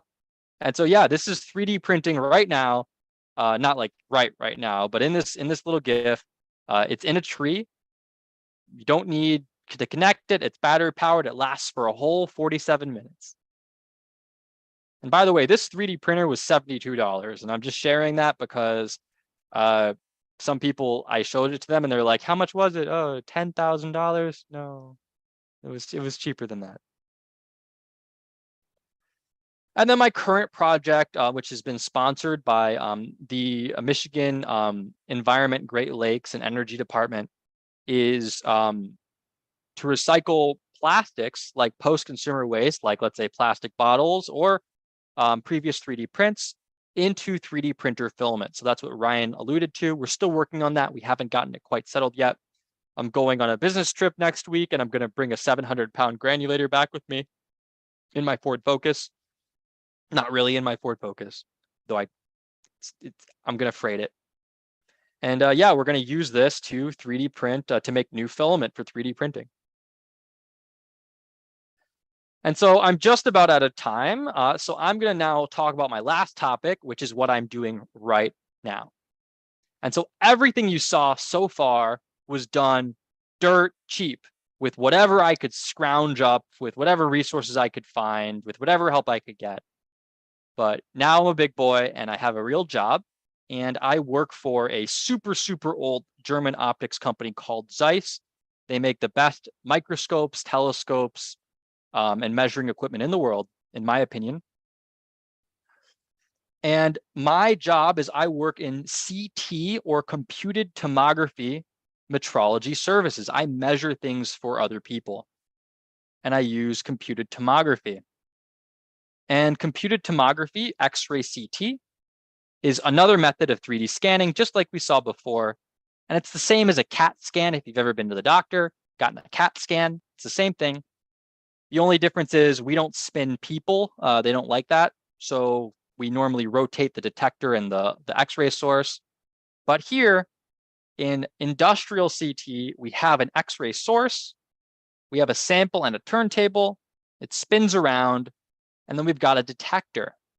And we take all of those projections, all of those images, and we use some really fancy math and software to combine it into a 3D model.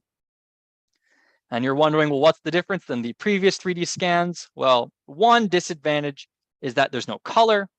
That's not usually what they care about. But the main advantage is that it doesn't just scan the outside of the object, it scans the inside too. So here's a Lego guy, just a demo. So we have this Lego guy. He's in, this is pink floral foam. We actually use foam to hold all of our specimens that we scan. Because the foam is so non-dense, it's so light, it's not dense. The X-rays just go right through it. And it's as easy as you put it on this guy, plonk, you put it in the machine,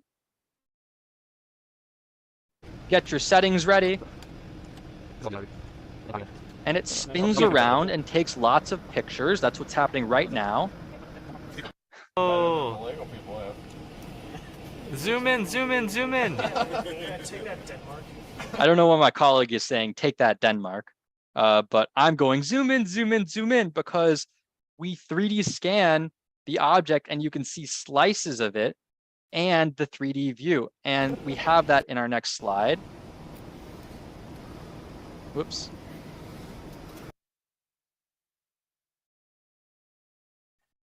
And whoopsies.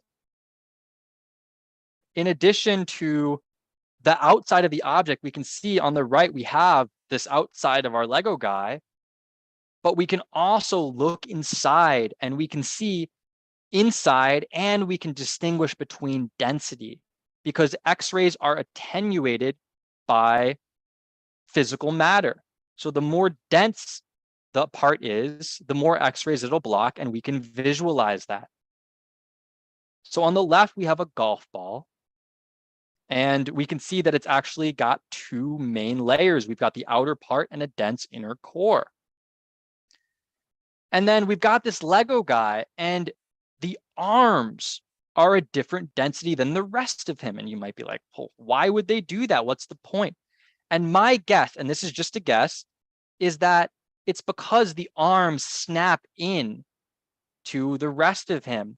And so by making the arms more rigid, it allows this to happen. So if they were the same rigidity, it would just like slide out and the rest of him wouldn't flex properly. So they made his arms more dense.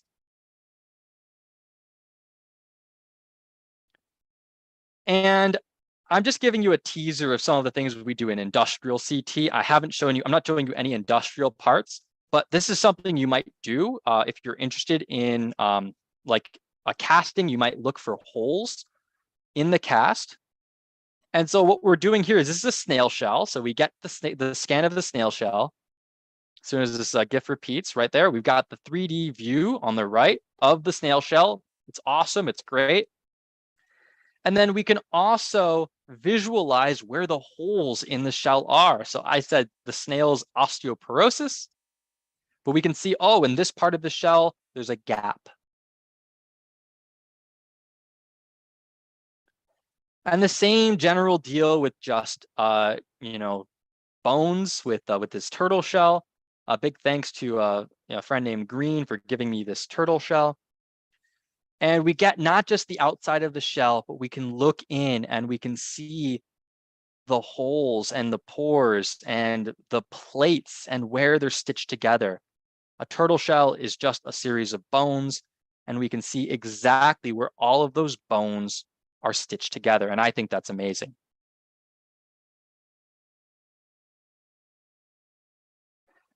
And then finally, I did a couple of scans for all of you, just for you on Friday. And I was like looking for things that I had with me. And on the left, we have my wallet. And there's no problems potentially with putting my wallet in an X-ray CT scanner. I can't imagine what that would be. And then we've got this folded up t-shirt. And I was just curious. I wasn't expecting to see anything really super interesting, but it's a promotional t-shirt where it's been folded a billion times. I was really curious. And I'm first going to show you the wallet and then the t-shirt. And so here's my wallet. We got the 3D view. And then I'm going to slice through the side. And I think that's awesome.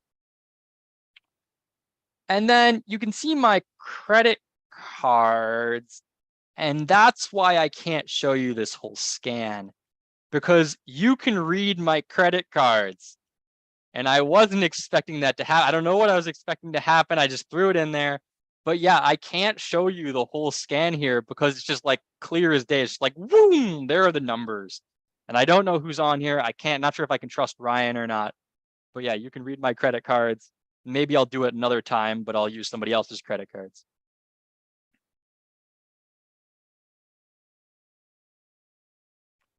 All right, we have one slide left. That's my wallet. Are you ready? Thanks everybody for watching. Feel free to contact me. My email is here. I've got my website here as well. And don't forget to subscribe to Wayne's Strange Brain. This is the t-shirt. All right. Thank you, Aaron, for that amazing presentation and all the inspiring information. And with that, we are going to wrap up the main session of the seminar and continue to our Q&A section. So a reminder to everyone, if you have questions, put them in the Q&A chat function. And all right, so the first question, Aaron, is what experiences with 3D did you have as a kid? None at all. I didn't even do Legos. I don't think I Oh, had toys actually. I don't know what I did all the time. Sorry, I don't have a better answer for that. I never did anything 3D, no Legos, nothing. no classes, no clubs. No. I really don't remember what I did as a kid. I think I woke up when I was like 14. But yeah, no, I never even touched a 3D printer really until my master's degree. Wow. Oh, speaking of that, actually, there's another question. Um, you mentioned that you were a biochemist. How did that lead to your career as a 3D person? What inspired you to change your focus? We'll change your focus. That's some good wording. Really, I was originally gonna do biochemistry. Actually, I was gonna get a PhD and more, motivation about, try and don't worry about failing. But I actually didn't get into a PhD program. I applied and I was rejected to 11 places. So I ultimately decided not to get a PhD in biochemistry. I was interested in it, but I knew I didn't want to get a job in biochemistry as a bachelor's. Like I didn't want to just be like an assistant. I wanted to be in charge of a lab. And so, I've always really been into tech, not 3D specifically, but I've been into tech and I've been into computers. And then when I started my master's degree, in biomedical, I just decided to focus on something I had used in the past, microscopes, and I decided I want to try making them. Ooh, all right. We don't have too much time. Let me speed through some more. This one's from the Zoom chat. What are the challenges that you have faced while starting first time 3D printing? I guess in your earlier stages of experiences with 3D. I mean, I didn't know how to do it.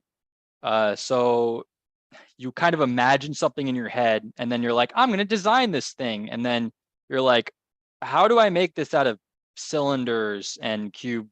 That's not really possible. And so at the very beginning, mostly what I did was I went to a place called thingiverse.com, which has 3D models that other people have made. And then I would try to find something as close as possible to what I wanted to make. And then I would change just a little bit. That would hopefully get to where I wanted to go.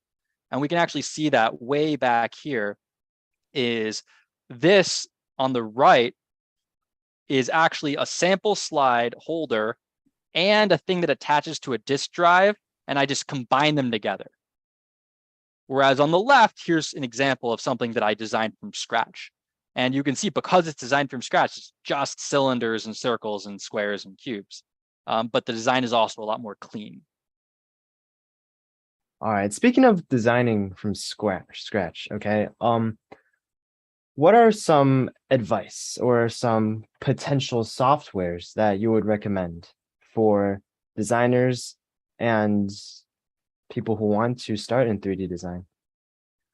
Well, you can't go wrong with Tinkercad. Tinkercad is really great because it's free and it's browser based, so you can use it anywhere. And it's really, really, really simple. I also moderate the Tinkercad subreddit. Just another little plug for myself. But Tinkercad, you can't go wrong with it. If you want to upgrade from Tinkercad, Fusion 360 is really good. And then, you're not necessarily going to do 3D for this, but I also really recommend that in this day and age, everyone learn a programming language. And in that case, you can't go wrong with Python. And Python is what I use for this project because you can't just print things, you also need to control it somehow. So you got to be able to do the electronics and the software and the hardware as well. Okay. What are some of your more ambitious projects / future goals? I really want to make a 3D printer and recycling setup that's solar powered. And I want to put it in the desert.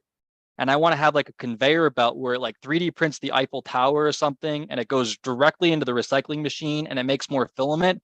And it just like 3D prints just continuously for 80,000 years. Well, all right. Um, oh, how did you find the resources and equipment for the more high-tech 3D printing? There's no high-tech 3D printing. Everything here, the most expensive printer I'm using in this video was $400. Actually, no, that's not true. The bio printer was like $10,000. Basically find a university or a makerspace or get something yourself because they are really cheap now. I also continuously reach out to people to ask for their experiences. I'm a very prolific email sender. That's how I ended up in Israel. That's how I ended up in China. That's how I visited Wisconsin, the places that make the specialty 3D printer filament. So reach out to people, look at the opportunities they have around you. But I mean, the whole point of this talk was the project is made out of garbage, okay? So go out on trash day and look what people have and take things apart. That's free. You don't have to pay for that. I can confirm that Aaron is a very prolific email sender. When I sent him Yes. an email, he replied in like 5 seconds. Anyway, as it's already 6:45, we're going to end with one last question. Okay, Aw. so after seeing the pictures with all the failed 3D attempts, what were some challenges associated with your way of 3D design, particularly regarding Tinkercad?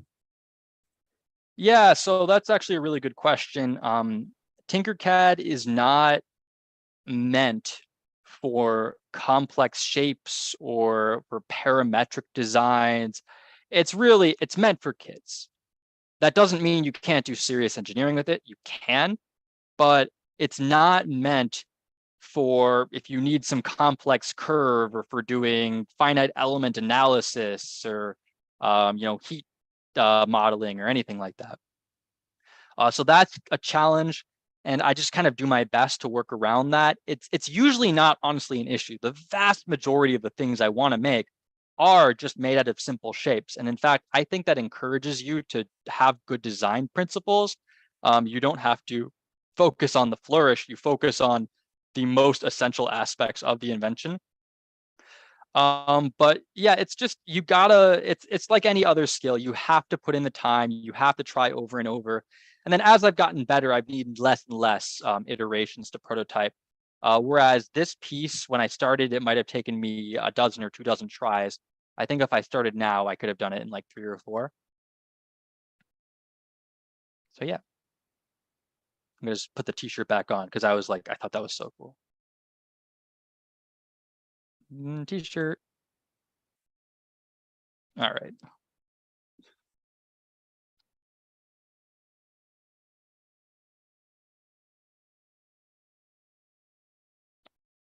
So I think someone's Wi-Fi broke. I'm not sure if people can still hear me.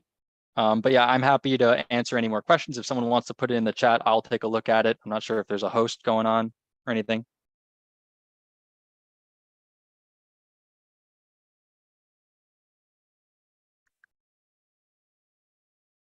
I mean, I'm happy to leave it on this slide, assuming people can still hear me.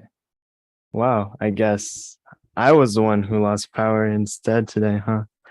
Yeah, I warned them that I might lose power, but I guess Ryan did. Well, I guess you're the one that was supposed to do some mic ASMR. Anyway. Oopsies. It's Okay. very soothing.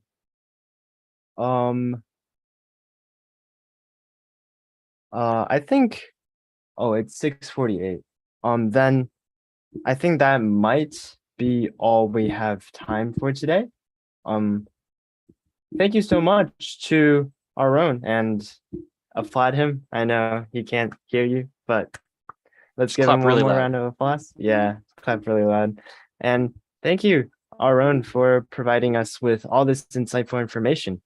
It truly did inspire me, and I'm sure it reached lots of other people. So, okay, let me screen share because I actually have some more information. There we go. Right. Okay, so if you look at the screen right now, there should be a QR code for our raffle. And to enter, just scan the QR code well, we've done this like 6 times already, so I think you guys know the drill. Either use the link or scan the QR code to get entered into our raffle.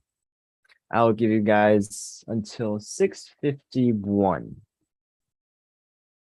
All right.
All right, it is 6:52.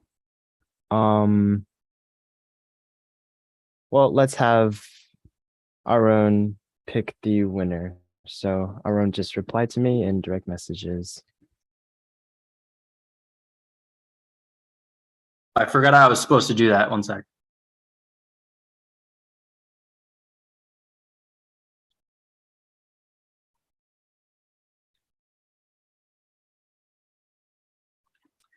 You know what? Any random number, it might as well be random. Okay.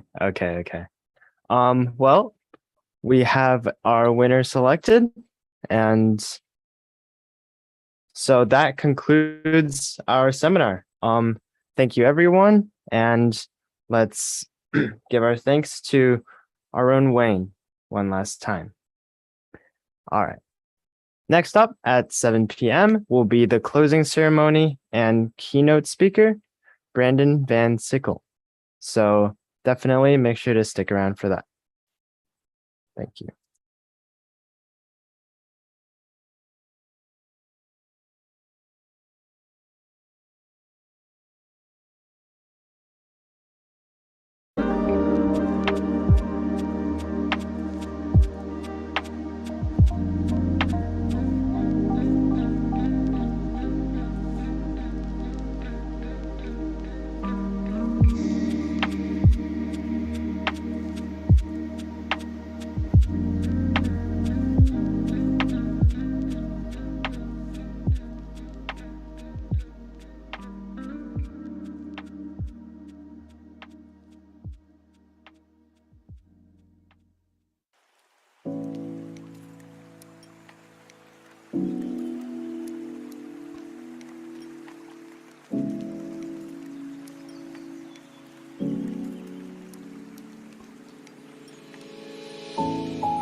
All right then. Well, looks like this is the closing ceremony. Harold, do you have something? Do you want to send everybody the feedback form before we start? Yeah, so everyone, we do have a feedback form for you to fill out if you have any kind of like remarks or anything you want to kind of tell us that you appreciate or anything that you found interesting in particular during our last 2 days of the IRM conference. It will be in the form of a Google form, and of course, anyone is able to just comment a couple of sentences, and we would greatly appreciate it. Let's just take the next 2 to 3 minutes doing that. And yeah, so go ham.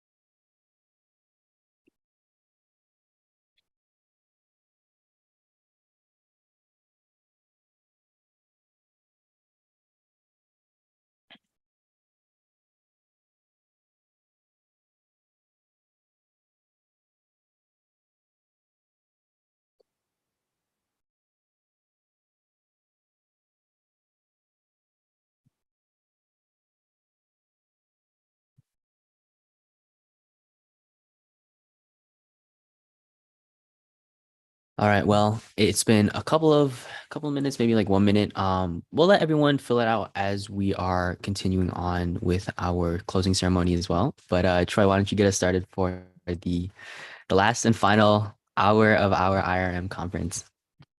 All right then. This feels really nostalgic because last year was similar, but oh well, let's get started. Welcome back to our closing ceremony of this year's Inspiring Role Models Virtual Conference. During this closing ceremony, first, we will introduce our closing keynote speaker, Brandon Van Sickle. Afterwards, we will address conference partner recognition awards, networking, and finally announce the raffle winner announcement, and finally announce the raffle winner announcements. Well, sorry. I really have to agree with Troy, guys. I have to say that this year has been really nostalgic for me as well. I can remember like last year, really early on in January, we were presenting the idea to host such a large multinational online seminar for people to listen across the world. And now it's this year, it's August 2022. And once again, we've pulled off such an amazing event. with people from around the US to other continents such as Europe and even Africa. But before we get on with the recognition of individuals and organizations who truly contributed to this event and made it possible, our closing keynote speaker is Brandon Van Sickle, and he has some final words to tell us tonight. Yes. So Brandon Van Sickle is responsible for the network security function of Comerica Bank. Within his career, he has worked across multiple market verticals, ranging from OEM automotive, software as a service providers, global services, and financial services. He started out working with cybersecurity as a vulnerability management engineer, and then pivoting to more IT operation focused roles in order to better understand what required more protection. Over the course of the last few years, Brandon has moved from various engineering roles into cloud and infrastructure architecture, and eventually landing within management roles. Van Sickle has achieved his undergraduate work through Oakland University with a strong focus on system design and business analytics. Yeah, thank you so much, Troy, for the great introduction. And once again, we are excited to have Brandon Van Sickle join us today, who will be sharing his experience on the workforce for younger generations. It is our honor to welcome Brandon Van Sickle. Thank you, gentlemen. Appreciate that warm intro there. That was fantastic. So I'm going to walk through something that's very near and dear to my heart, something that I talk to on the regular. We have a large group of younger professionals that work for us, people that come in and out. I talk through these things with them as well and try to offer the guidance that I can. So one of the things I want to drive home is the start of this talk, right? Is our curiosity is never sated. So when I go through the rest of this presentation, I'm not a huge bullet point kind of guy. I focus primarily on visuals and then talking points, right? So one of the biggest pieces is when you see text, there's importance to it, right? What is wrong with asking why? And that's the foundation of what we're going to go through in the course of the next 20 minutes or so. And I've got time at the end. We can talk through this, ask questions, keep it fluid, do things along those lines.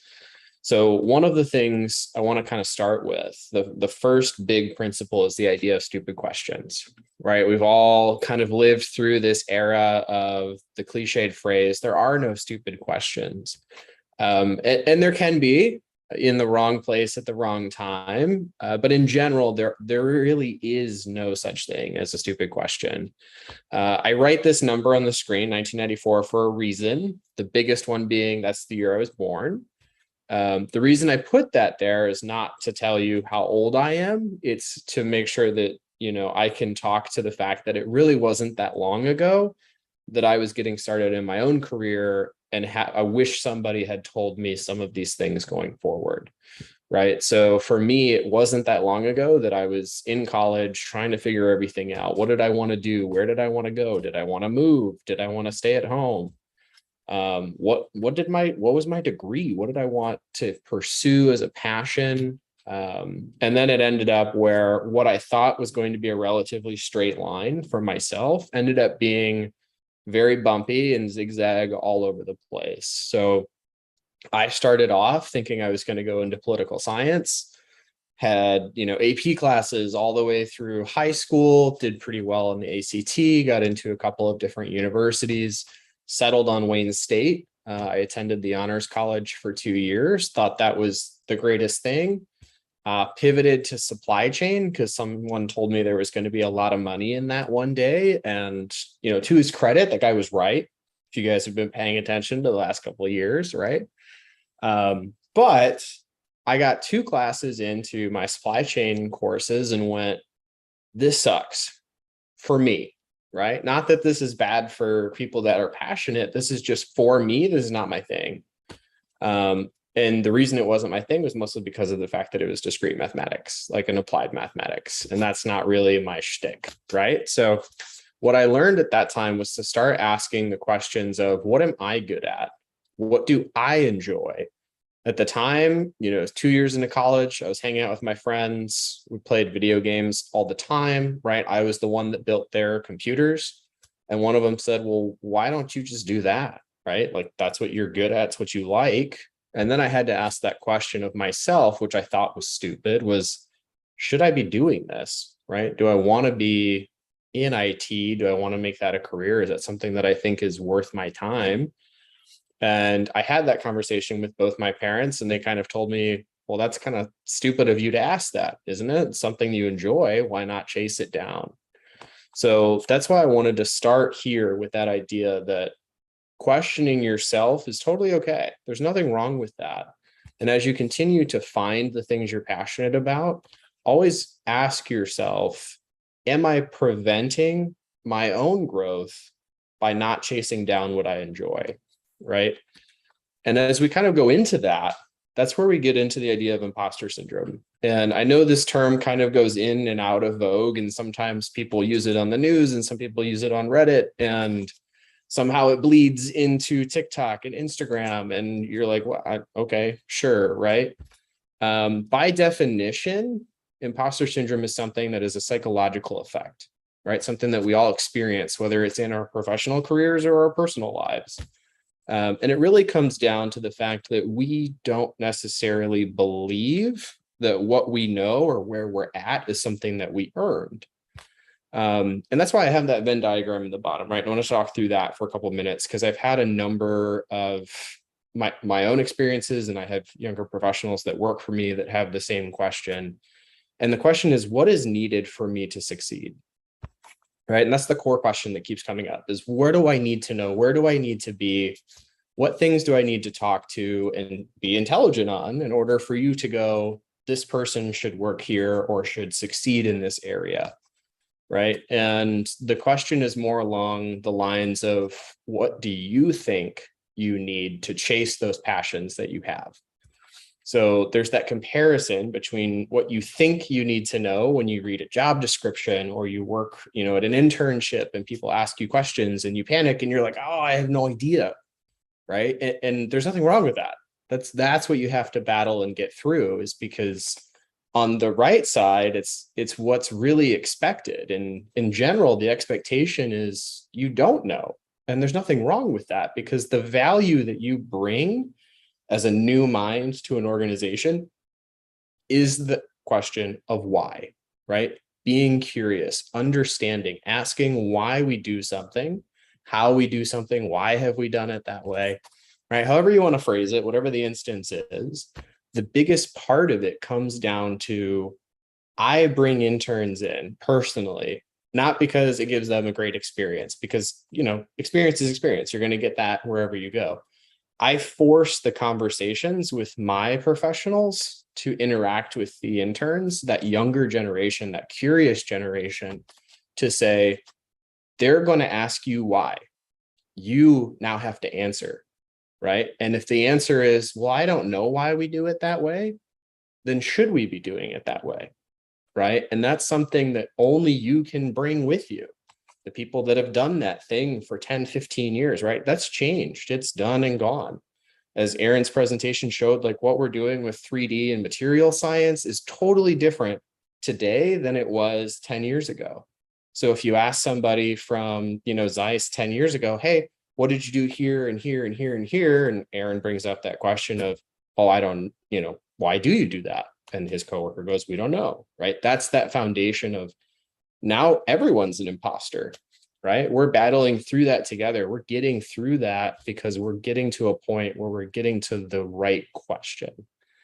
And this little, PEMDAS formula on the bottom, right? I go back to 3rd or 4th grade math, whatever that is, right? Please excuse my dear Aunt Sally, or whatever the mnemonic is today. That number is very significant. And I bring this up because if you do the math, right, we're just north of 29 million individuals. And what that number represents is the number of people in the baby boomer generation that are hitting retirement age every day for the next 8 years. And there's some, variances there. Retirement age is going up. Indicators of, economic status have changed a little bit, but in general, it's a pretty good average, right? And if you think about that, 29 million people are leaving the industry, right? Across all industries. Now, if we break that into just STEM related industries, I don't have a great number for that.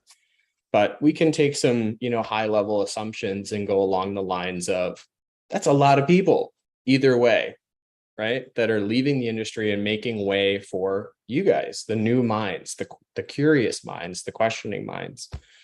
And as those people leave, there are things called residual bias that are going with them, right? You're coming in and you're going to ask the question of, okay, that's cool, Troy. You did it this way for the last 4 years, but why do you do it that way? And that's what I'm here to tell you, is that that's why you're coming in. That's the reason we want you there, right? So in part of that, as we transition into the workforce, and as we transition into part of like STEM fields in general, STEM as a whole, you are continual learners, right? You're signing up the moment you have a passion in anything technology related or math or science or what have you. You're going to be learning until the day you're retired. So as part of that, the piece that you have to keep in mind is, what type of learner are you? How do you become a better learner? And how do you succeed at learning, right? And the first piece of that, and I break this very simply, I think there's a new category, reading and writing or something along those lines, that kind of mixes two. But in general, there are 3 classic types of learning. There's auditory, which is exactly as it sounds. It's sound, right? You collect information by talking, by listening. In tech, that's things like these webinars, right? Listening to these things, understanding what people are saying and taking that internally and then working through it, right? Podcasts. Personally, I am an auditory learner. This is how I became a continual learner. And this is what I push on my teams and the people that work for me, is identify the type of learning that you have. And now you have a key to moving through and battling that imposter syndrome, right? Because you're always learning. You're always looking for something new to get through. The next one is visual, right? And these are the people, you'll find them, especially if you're in college, you'll find them sitting near a giant whiteboard, right? Or they'll be writing constantly or drawing diagrams, because it's an absorption of information through images, right? And that repetition of images. So people that watch videos, people that engage in whiteboard sessions, mapping processes, you'll see them, if you're familiar with UML, you'll see them creating UML for things along these lines and system design. And then the last is kinesthetic. And these are the people that have to do things with their hands, right? They have to do the thing in order to learn the thing. And in this case, you're talking about, breaking things, building them, putting them back the way they were, because you figured out by breaking them how it worked. And if you can key in on any of these pieces and fully understand yourself, right? Think to how you're going through school right now and understand, hey, what works for me? What classes do I excel in? And is the method different, right? Do you have a class where the teacher or the professor constantly just talks to you and you get it and you're doing really well? Or is it other classes where they're constantly throwing up visual aids on the whiteboard or the blackboard or the screen or Zoom or whatever it is, right? And then there's the final ones where it's like, hey, I had an elective and I broke a car down and I put it back. And if you can find that, you have that token and that ticket to really moving through and piecing out the imposter syndrome and then moving into that curious state of mind, right?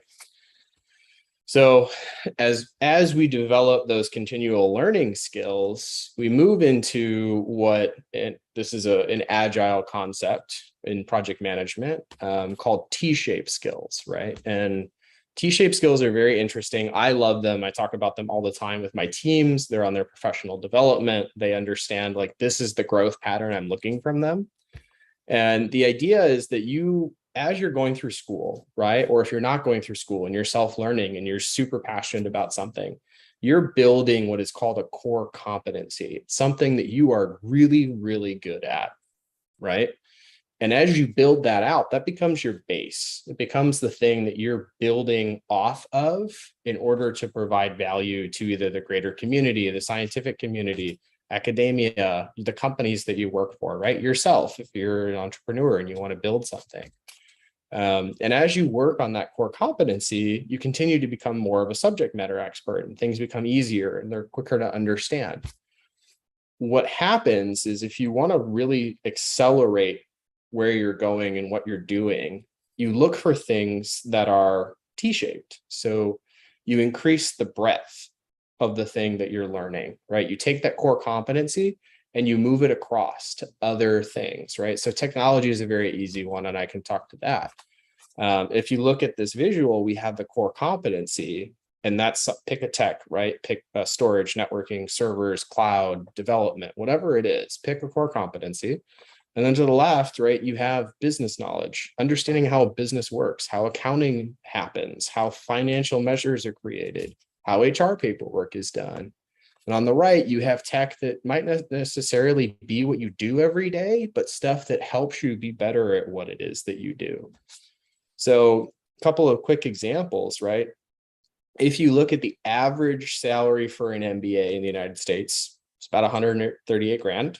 And that is a base understanding of business at a high graduate level. And then you look at a director level of IT. It's my field. I can talk to it pretty well. It's an average of about $187,000 a year. So if you take that core competency of, I'm a really good sysadmin and this is what I do, and you expand it out and you move into business knowledge, right? Now you have a different avenue of growth because you have a different founding and a different lens with which you look through what you're doing. And then I can go into the hard tech talk, right? Of, let's say I come out of college and I'm a software developer and I have, a comp sci degree. And I love JavaScript, I love front-end development. And I leave, and the average salary across the US, right, is 95 grand for a JavaScript developer.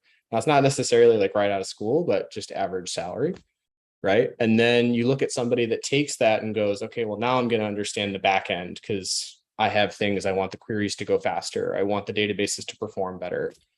And then they're looking at the entire application, front to end, user experience to business logic, and they become an SRE, right? And it's $153,000 a year. So there is a monetary, fiscal, and, positional value to understanding things outside of the thing you're really good at. So I leave all of my talks with the idea that everybody should have 3 things that they work on. 2 things they enjoy and 1 thing they don't, because the 1 thing they don't has 2 benefits. It reminds them of why they enjoy the stuff they do, and it makes them better because now they're forced to learn something that they're not engaged with. And that is very much a skill.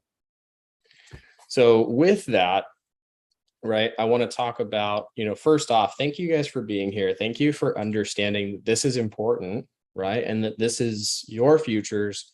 There's so many cool things out there. This is just a brief taste across multiple topics of things that you can do and enjoy and excel in, right? I have to shamelessly plug Comerica's tech program, which is a rotational program, only because I spent the first 5 years of my career bouncing around multiple places to find out what I really wanted to do every day, right? So any program, whether it's Comerica, the big 3, whether it's any organization that offers rotation, those are key because in a guided place, you have the ability to truly learn what it is that you do enjoy and kind of identify the things you might not, right? And within that, I want to make sure that we go back to the culminating statement, right? Of be curious, bring that value to the places that you go, whether it's school, work, whatever.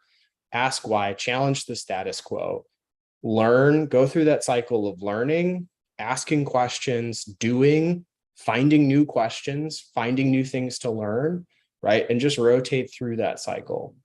And I guarantee you that eventually you'll find yourself in a place you never expected. So with that, I think, Troy, we have some Q&A scheduled up, right? Yep. Yeah. I'll start screen sharing. So if you guys have any questions for Mr. Van Sickle here today, you can put it in the Zoom chat or in YouTube live chat. We'll see it both. So ask away.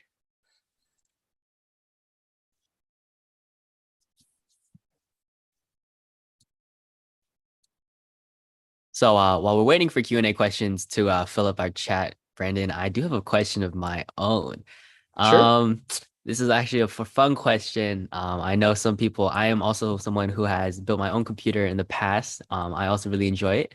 So I do have to ask you, what are your thoughts on the most recent GPUs such as the 3080 and the 3090? I know it's a very random question, very random, but I do have to get it out there. I still follow it. It's a passion of mine. You can't ever really get away from building these things, right? If you're interested in them, because you know you can do it better than what you could buy. I think crypto has driven the cost of things that the rest of us enjoy through the roof. So I'm hoping, fingers crossed, legs crossed, body crossed, that those prices really start to come back down so they're more accessible again. But I think we're at a point technology wise, if we get into that briefly, where things are going to have to get different, right? Technology goes in this cycle of consolidation and then separation, right? So graphics cards will become, multi-unit again. We'll go back into the SLX and SLS setups of multi-GPUs, and then we'll go back into the single GPUs. So I think we're right on the cusp of them kind of maxing what they can do with the silicon patterns they have today and just adding more, right, in parallel until they can figure out how to make them better in series. Thank you so much. The question I had, and I'm sure the rest of the audience wants to hear, is I really enjoyed that graphic at the very end of the presentation where it was like a cycle of ask and then apply, I think, and then learn. Do you know one good example of that process happening in your career? Yes, actually. So I took a hard pivot out of cyber and into just IT operations. I went from basically an information security engineering role to network administration. And I'm going to tell you, I was completely lost, just absolutely had no idea where I was going, what I was doing. Was very, very blessed. If there was, a mentor that was very direct with me, and it was an everyday thing, right? He would take me to the lab in the basement. We were very lucky. We had a couple of spare, appliances, and he would just give me a topic and say, go off and learn this topic. Right. So I would say, okay, why? We'd start there. And he would say, well, this is important because X, Y, and Z, but I'm not going to tell you anything more than that. Because it was give me guidelines, right? Give me a place to move and to learn and experience that on my own. But not to just handhold me through the process, because you don't engage as intensely that way, right? You don't learn as quickly. So I would take a topic, I would learn that, I would ask more qualifying questions, I would implement what it was that we were working on, and then it would move to the next one, right? And we would continually go through this cycle until at one point, I wasn't asking him for new topics anymore. I was self-discovering topics, right? And that's when you've kind of moved beyond the basics and you're starting to become a core competency within that field. So was it? I'm myself trying to teach myself comp sci. So Okay. I guess I could apply the same method, or I could ask teachers for help, how do I do this? How do I do that? And they'll give me basic guidelines, and then I'll eventually one day I'll be able to be like, hey, why can't I make a website that, I don't know, downloads YouTube videos? So, hey, that's awesome. If you ask yourself one question a day and you go and spend 15, 20 minutes trying to find the answer, after 365 days, you've answered 365 questions, right? And you would be shocked at how much more you knew about that topic than when you started. Oh, wow. I actually never thought of it that way. 365 days, that's 365. That's a lot of questions, honestly. 15, 20 minutes a day. I mean, that's the continual learning mindset, at work, right?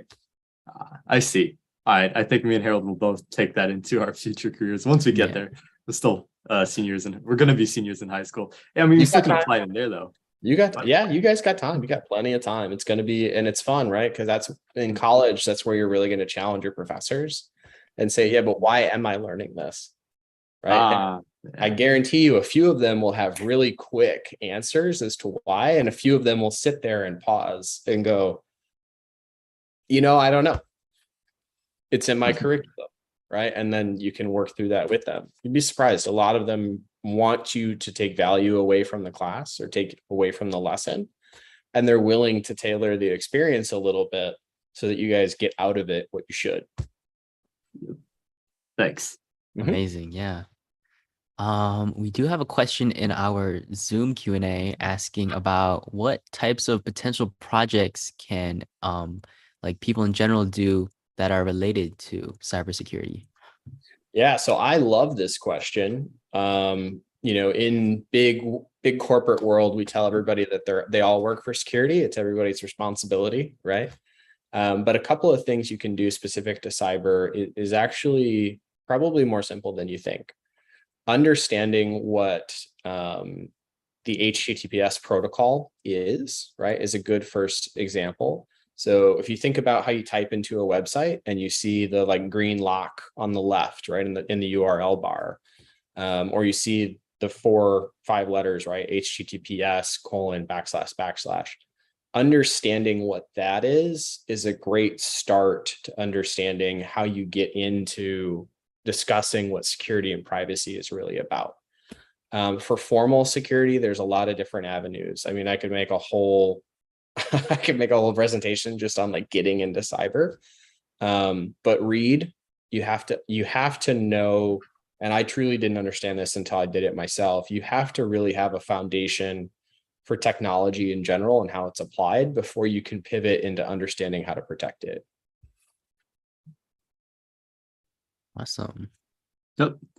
Yeah, that was great. Actually, did not know. I remember like when there's no green lock, I assume it's unsecure, right? The website. Yes. Yeah. That means it's bad. Oh, okay. Unprotected. That's good for future reference because I've Yeah. seen that before and I've been like, Yeah. wait, that's a little bit suspicious there, but oh well. Yeah. So we have a final question, I think, and then I think we have to move on. Sure. If we have any questions to connect, how can we connect with you? So my LinkedIn, you can find me on there. Same name. You'll recognize the picture. They're both the same. Feel free to connect with me on there. And then, from there, I can give you my email. We can go through that. I hide here and there on Reddit and try to offer advice when I can on Reddit. So I go by the U/lowly vantage, if you can find me on there. So those are really the two main places that I kind of interact with the community. Thanks. So for everyone who wants his contact info, you better save it now. So yeah. Right then. Well, Brandon, thank you so much for your time today. We really appreciate it, and we really did learn a lot out of it. Thank you, guys. Great Yeah. conference. Very excited to be here. Thank you very much for having me. Yep. Moving on then. While we're on the topic speakers overall, let's just recap all of the seminars we had today.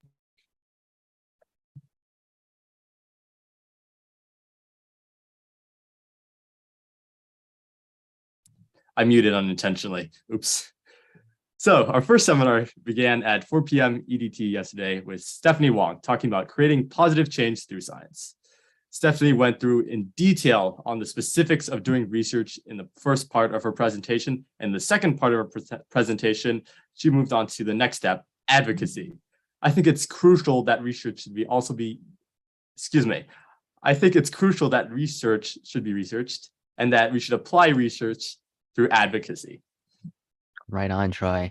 And then right after that yesterday, we also had our next tier group, and they were amazing. I found them to be extremely inspiring with their growing the green circle of sustainability topic.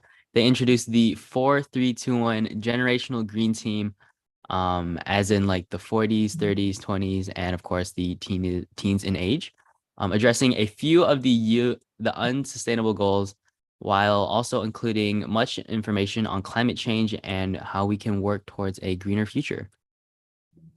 In concluding yesterday of the conference, we have Michael Wong, who talked about his story through innovation and how his experiences shaped who he is today.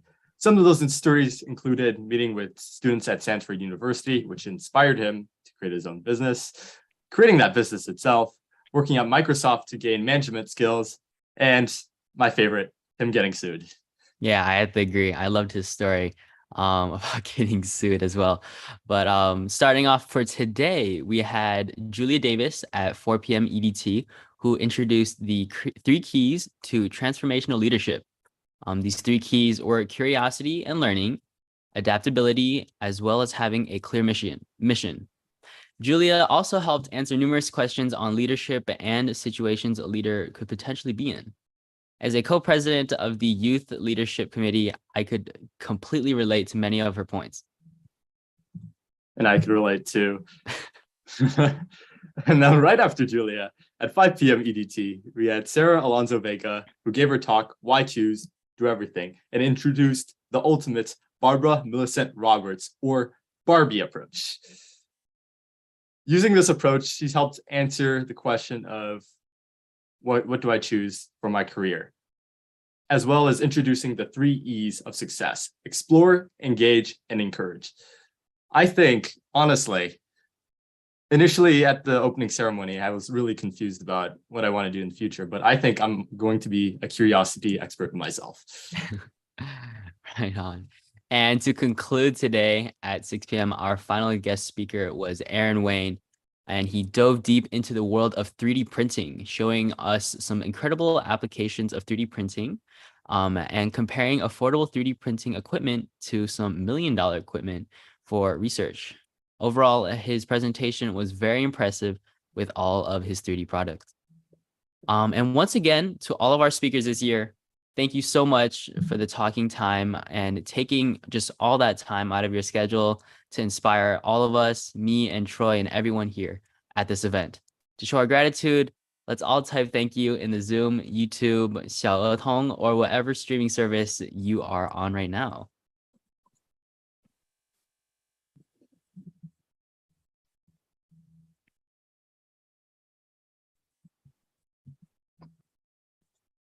And currently on the screen right now should be some of the information for all of our 8 speakers throughout the last 2 days. So if you are in any curious needs of asking questions to them or wanting to learn more about some specific answers that you may have, some of them have LinkedIns or websites that you can contact them through. All right, then, moving on. Let's see. We have to go, before we go over recognition awards, we like to quickly talk about that feedback form we sent.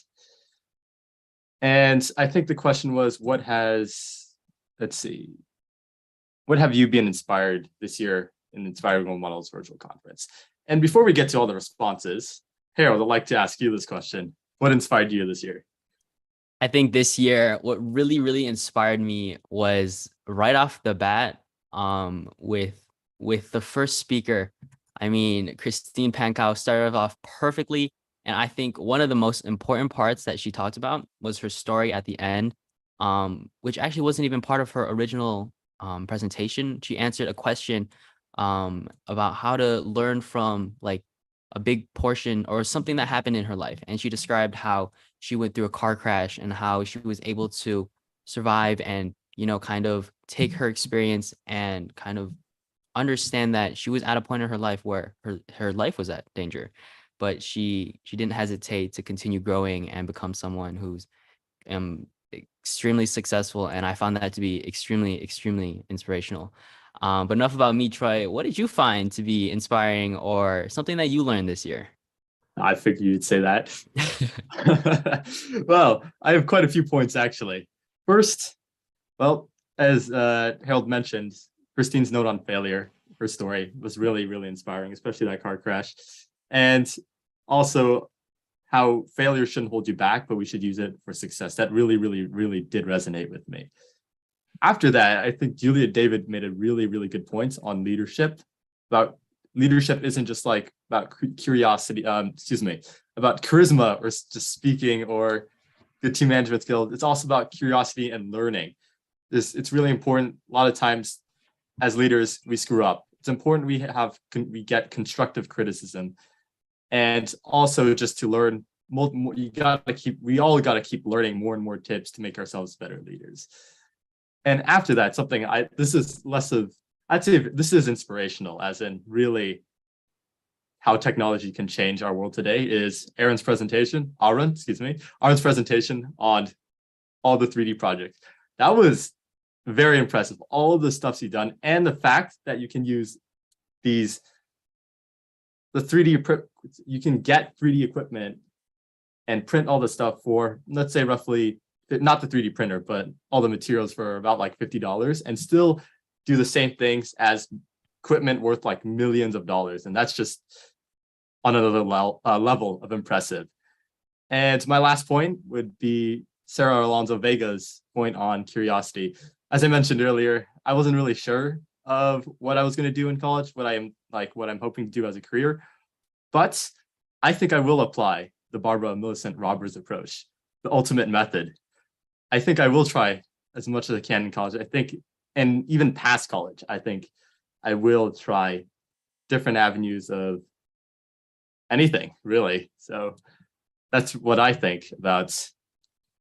That's really, what inspired me in this conference. But enough about me. And Harold, you already answered. So let's take a look at a few responses of this year. I'm just going to read them off. I've been inspired by Stephanie Wong on her time management and academic success.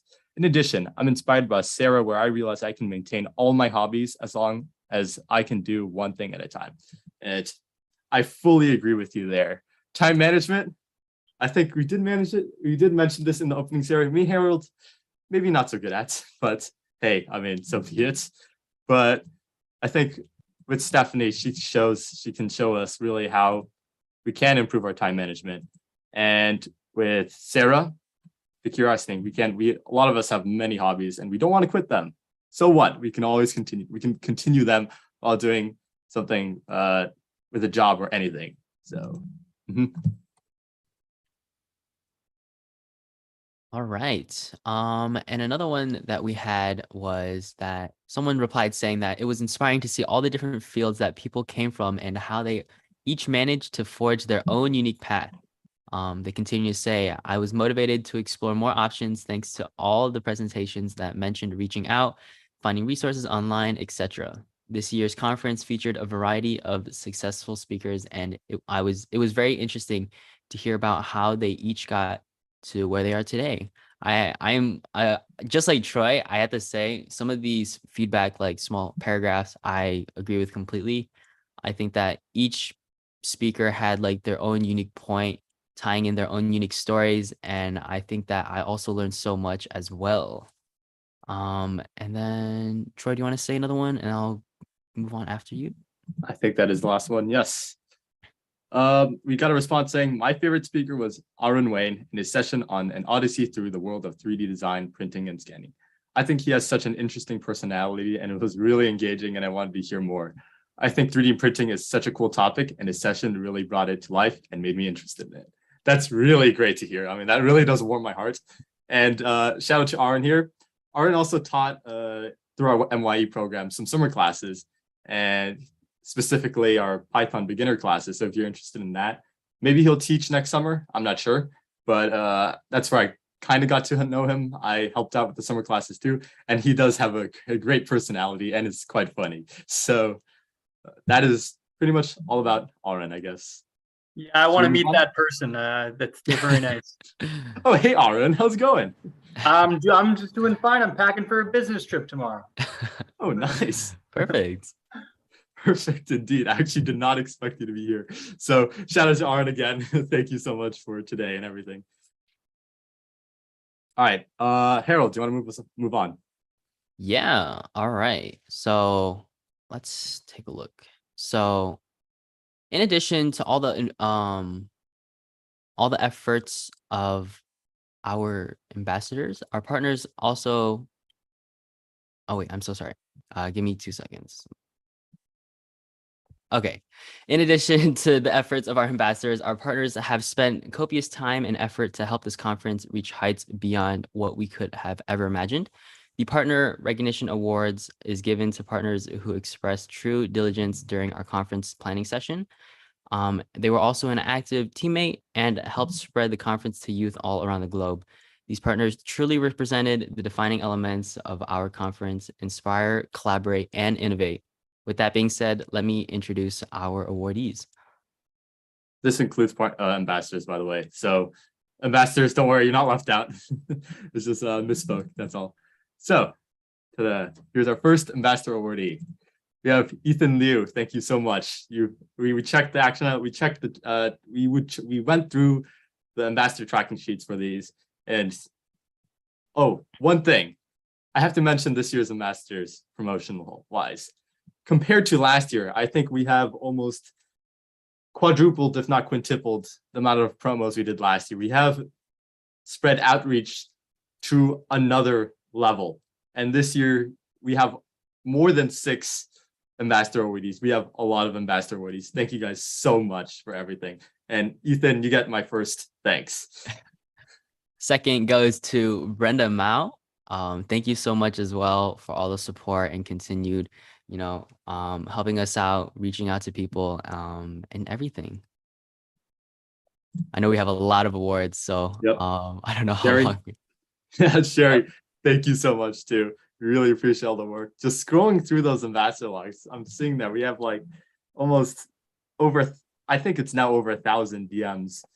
It is shocking. Just thinking about that, 1,000 messages. That is very. I think only last year we only had 200. So I think we did quintuple it. So times 5. If you don't know what quintuple is, but I'm sure most of you guys do know. So yeah. All right. Next up, we would like to thank Nikita so much for all of your support as well. After that, Brian Wong, also part of the YLC. Thank you so much. Your promotional efforts helped a lot. Yep. And Nathan Chung, he's been a part of MYE for a couple of years now. And we've seen him very often outreach to us and help us out with the community. So thank you again for helping us out this year for the IRM. Yes, shout out to Nathan. Thank you so much. Appreciate it. And Grace, you're also part of the YLC. I know you personally. You go to my school. Thank you so much for everything you've done. You've been a great help, not just ambassador-wise, but planning-wise. There's so much you've done. Thank you so much. Yep. And moving on, we have Daniel Lee. Thank you so much for all the help as well for this year. And I'm not sure if this last but not least, but Matthew, you were also a moderator. Not today, yesterday, but doesn't matter. You still contributed so much to the conference. Thank you so much. Yeah. And now moving on. Yeah, that was the last one for ambassadors. But moving on, now we have some of our partners that we just want to quickly give thanks to and kind of shout out for helping making this entire conference kind of be possible. So I think let's first off, Illuminate Business. Thank you so much. You guys really have helped, especially promotional wise. Been a big help there. So exactly. All right, moving on. Thank you so much, Bytes and Pieces, for being one of our partners this year. Bytes and Pieces, yeah. I think we did introduce, by the way, for all the partners, if you guys want to see what like all their contact info, it is in the live stream of the first day. You can go back to the open ceremony and get all their contact info, and well, it's their websites are there. So if you're interested in their programs, go check it out. We really recommend it. They really did help us here. So in return, you should go check them out too. So next up, we have YP STEM, or Youth Pioneers in STEM. I actually did not know that it was Youth Pioneers in STEM. I thought that was just a name. I didn't really know why, and I never really thought about it, but I do like that. I do love your name, Youth Pioneers in STEM. So yeah, thank you so much this year. Yeah, thank you so much as well for Letters of Gold for being one of our partners, being so helpful this year in making everything possible. And next up, the Gift of Learning. Thank you so much too. And I think we have one more partner recognition. Yep. Last but not least, we have the Coding Foundation. Thank you to all of our partners this year and sponsors for being a part of our 2022 IRM. By the way, I think all our partners won an award. That's literally, again, compared to last year, we only had 3 partners win. This time, all of our partners contributed a lot, whether it was posting on Instagram, finding us ambassadors. You guys truly have made this conference what it is today. Thank you so much. All right. Now, what you have all been waiting for, we are excited to announce the winners of 6 to 8. I think we have a couple more than 6, but we have a couple of winners for our raffle giveaway. Each session, we have been giving our guest speakers some help for us, just randomly selecting a number, and each of them will help us kind of determine who a winner is. So all of the winners, after we have kind of gone through who they are, must type in either the Zoom chat or YouTube to confirm to claim your prize. If we do not see your response in the chat, then the prize will go to the next person on the raffle list. So I will quickly pull up the list as I do have it open. Alex, could you send that to me really quick so I can see it too? I want to see our Yeah. winners. I know one of the winners, but I'm going to reveal it. Yeah.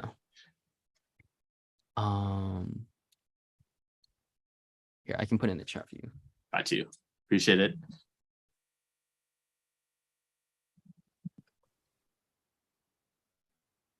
All right. So I know, without looking, I know the first winner is Ming Ming, who is also a member of the NYYLC team, or on our beat team, I think. I'm having some issues finding the actual Google sheet with all the names, so give me a quick second here. Also, Mingming was a person that I knew who won too. So, yep. Mingming, congratulations. Are you aware of which prize they've won, or?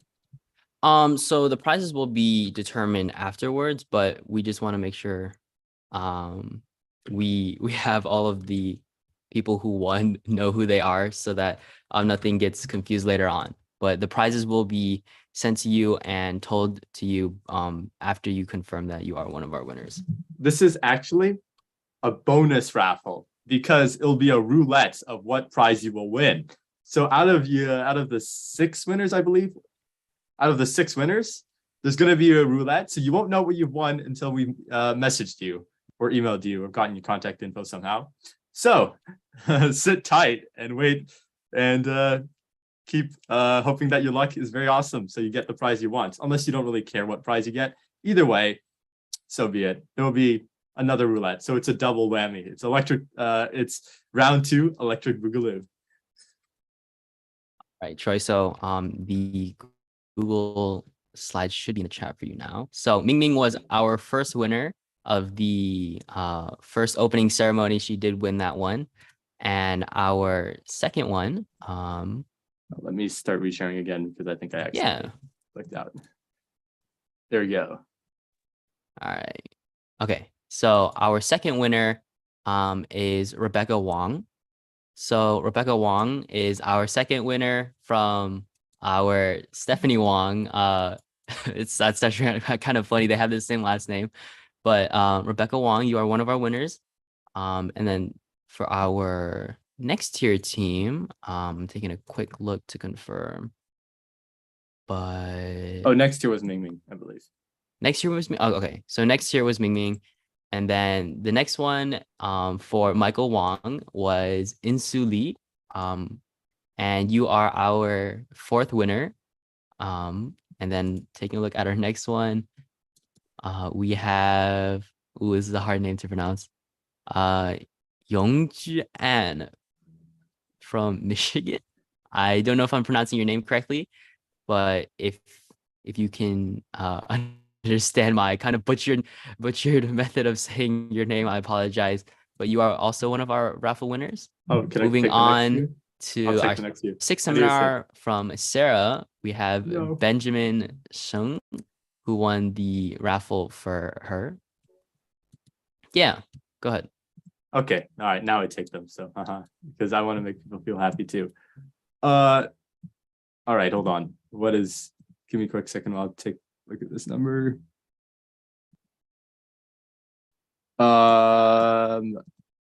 Who's monitoring for Aaron? We have a number, but we don't. I have no access to the raffle form. So actually, Harold, you're gonna have to go look at that again. Oh, okay. Let me see if I can see the winner for. Yeah, did I stop at Benjamin? I don't know if I stopped at Benjamin or if I stopped at the one before him. I think Aaron's the last one. So yep. Aaron? Okay, perfect. What's happening? Oh yeah, we're figuring out who's Who won lucky. your Yeah. your raffle? Yeah, that was they told me to pick up a random number and I just said one. Yeah. It was very random because most people don't pick one. Yeah. Okay, so all right. I love that. So number one for Aaron's was, I'm taking a quick look right now actually, is Sherry. Sherry is our winner for Aaron. Congratulations, Sherry, for winning the raffle for Aaron. And I think that concludes all of our raffle prize winners. And yeah, so if you heard your name either on YouTube or in the Zoom chat, I definitely Hold on. Wait, did Miming win twice? Oh my I'm god, pretty sure did. she won the first one as well as the And fourth the one. third. Oh my god. Well, it's fair game, so so be it. But Miming, wow, you're really lucky today, and you have now a 1/3 chance of getting what you want instead of a 1/6. So actually, wait, no, my probability is wrong because it's 2 out of 5. Yeah, it's 40%. 40% chance now because there's 5 winners instead of 6. So congratulations. Yeah, and congratulations to all of our raffle prize winners. Just again, reminder that I'm pretty sure I did say Sherry was one of our winners, but yeah, just a reminder that if you heard your name, to make sure that you either put it in Zoom or get in contact with us using the MYE email. Either one works, but yeah, congratulations again. Oh, I've just been informed that you can't win twice. Sorry, sorry, Ming, that's not how it works. Okay. I was trying to be nice. Oh, I guess that's not how it is, but okay. Well, so I think we'll re-roll. Harold, do you want to re-roll right now? For which one? The first one or the fourth one? Do the first one. Sure. All right. So hey Troy, why don't you choose a number from 1 to okay. 8. 8 is one of my lucky numbers. So 8 sounds good. All right. So 8 is. Wait, give me a second. I don't have it pulled up. Give me 2 seconds. 8 is Nahar Jampala from Troy, Michigan. remember, make sure you contact us. Make sure to email us if you get it. Email us. Actually, first confirm in the chat so we can see, and then we'll email you. Yeah. Though we are running low on time, so we have to move on. So just confirm while we're going on. So yeah. Now, all right. So moving on, we also just want to give a huge thanks to our overall team at MYE. Over the past couple of months, I think around 8 months, every single one of you have put in so much hard work to make today and yesterday possible, from reaching out to our guest speakers to putting together the conference itself, building the conference website, and so much more. You have all been amazing team members, and I would like to thank you guys all so much in the YLC and our Beat team. And of course, a huge shout out to Grace as well, the Executive Director of Michigan Youth Empowerment Federation, and she has been such an amazing mentor throughout this entire process. Yep. And to quickly touch on these slides, unfortunately, again, time issue now. We asked our team 2 questions, and this was the first. What was your favorite part of planning this conference? I know myself, planning this conference was creating that team action item log we all did together. That was very fun. I enjoyed it, and I enjoyed loving seeing all like the green boxes showing people getting their work done. So nice, including myself too. I did my work. Yeah. So let's see. Favorite part of planning conference is collaborating amongst our organization. For example, in the graphic design team, we discuss different options and how the poster can be formatted. It feels amazing when the results are posted on social media and spreaded. True. Shout out to our Instagram at IRM Conference 2022. That was the graphic design team. Very nice job. Harold, want to take this one? Yeah. So why are inspiring role models important? So at least for me, I think inspiring role models are really important to kind of give ourselves someone we can look up to that maybe aren't just our parents or people that we're normally surrounded by.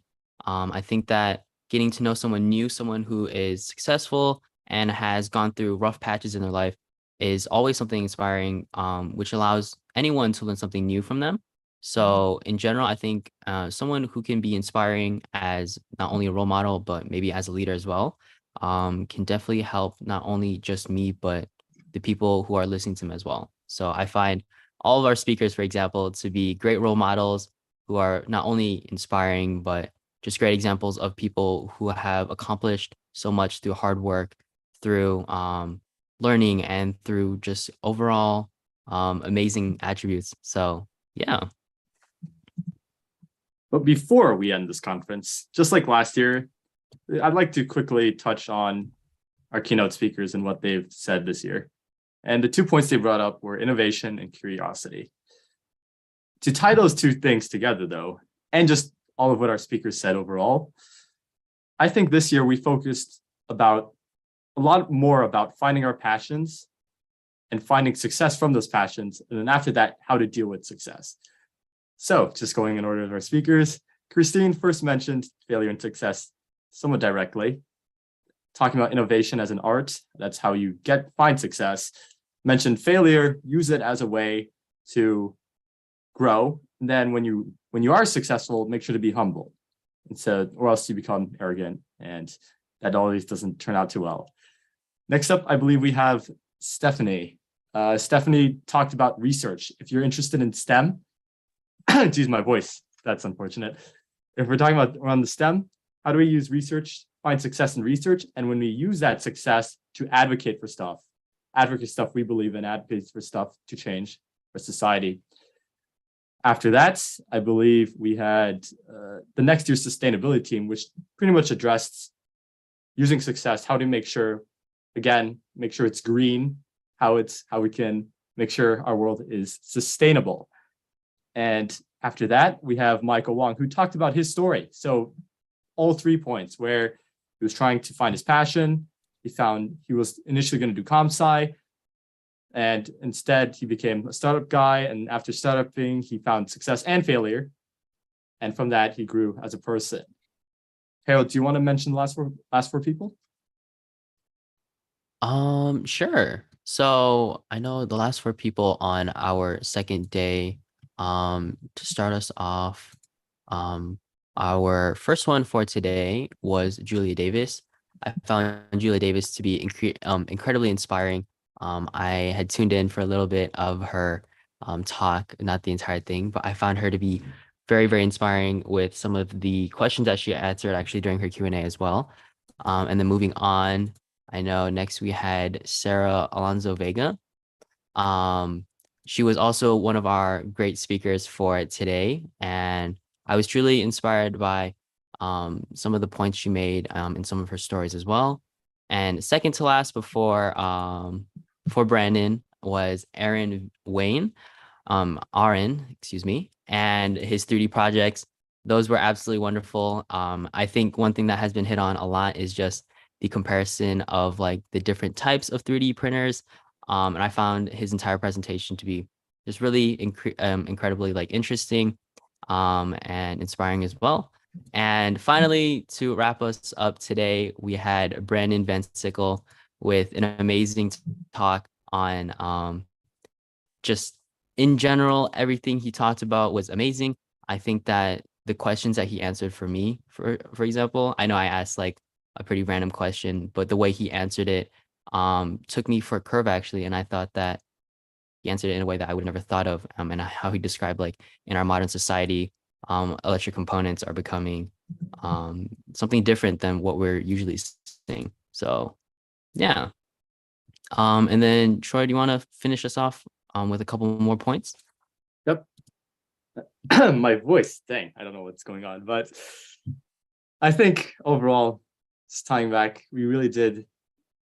We learned a lot about passion. Even myself and Harold, we grew a lot from organizing this conference. It has been a very fun ride, and I know initially we didn't have a great start. We were having some hardships, but we were able to turn it around. And just to everyone on our team again, thank you so much. Really, I think this is this is me and Harold's last year as co-presidents. I mean, there's only 1 year you can be a co-president, and we have the honor of doing this. Thank you everyone on the team for making this such a great IRM conference. Yeah, exactly.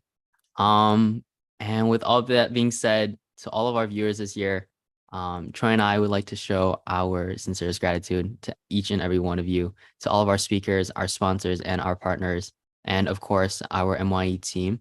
Thank you so much for being a part of the International Role Models Seminar, and in the bigger picture, kind of a part of a community of learners and role models who have helped us all learn more about ourselves and our passions. It has truly been an honor to be your host today, and we hope that you will have a great and amazing rest of your day. Thank you.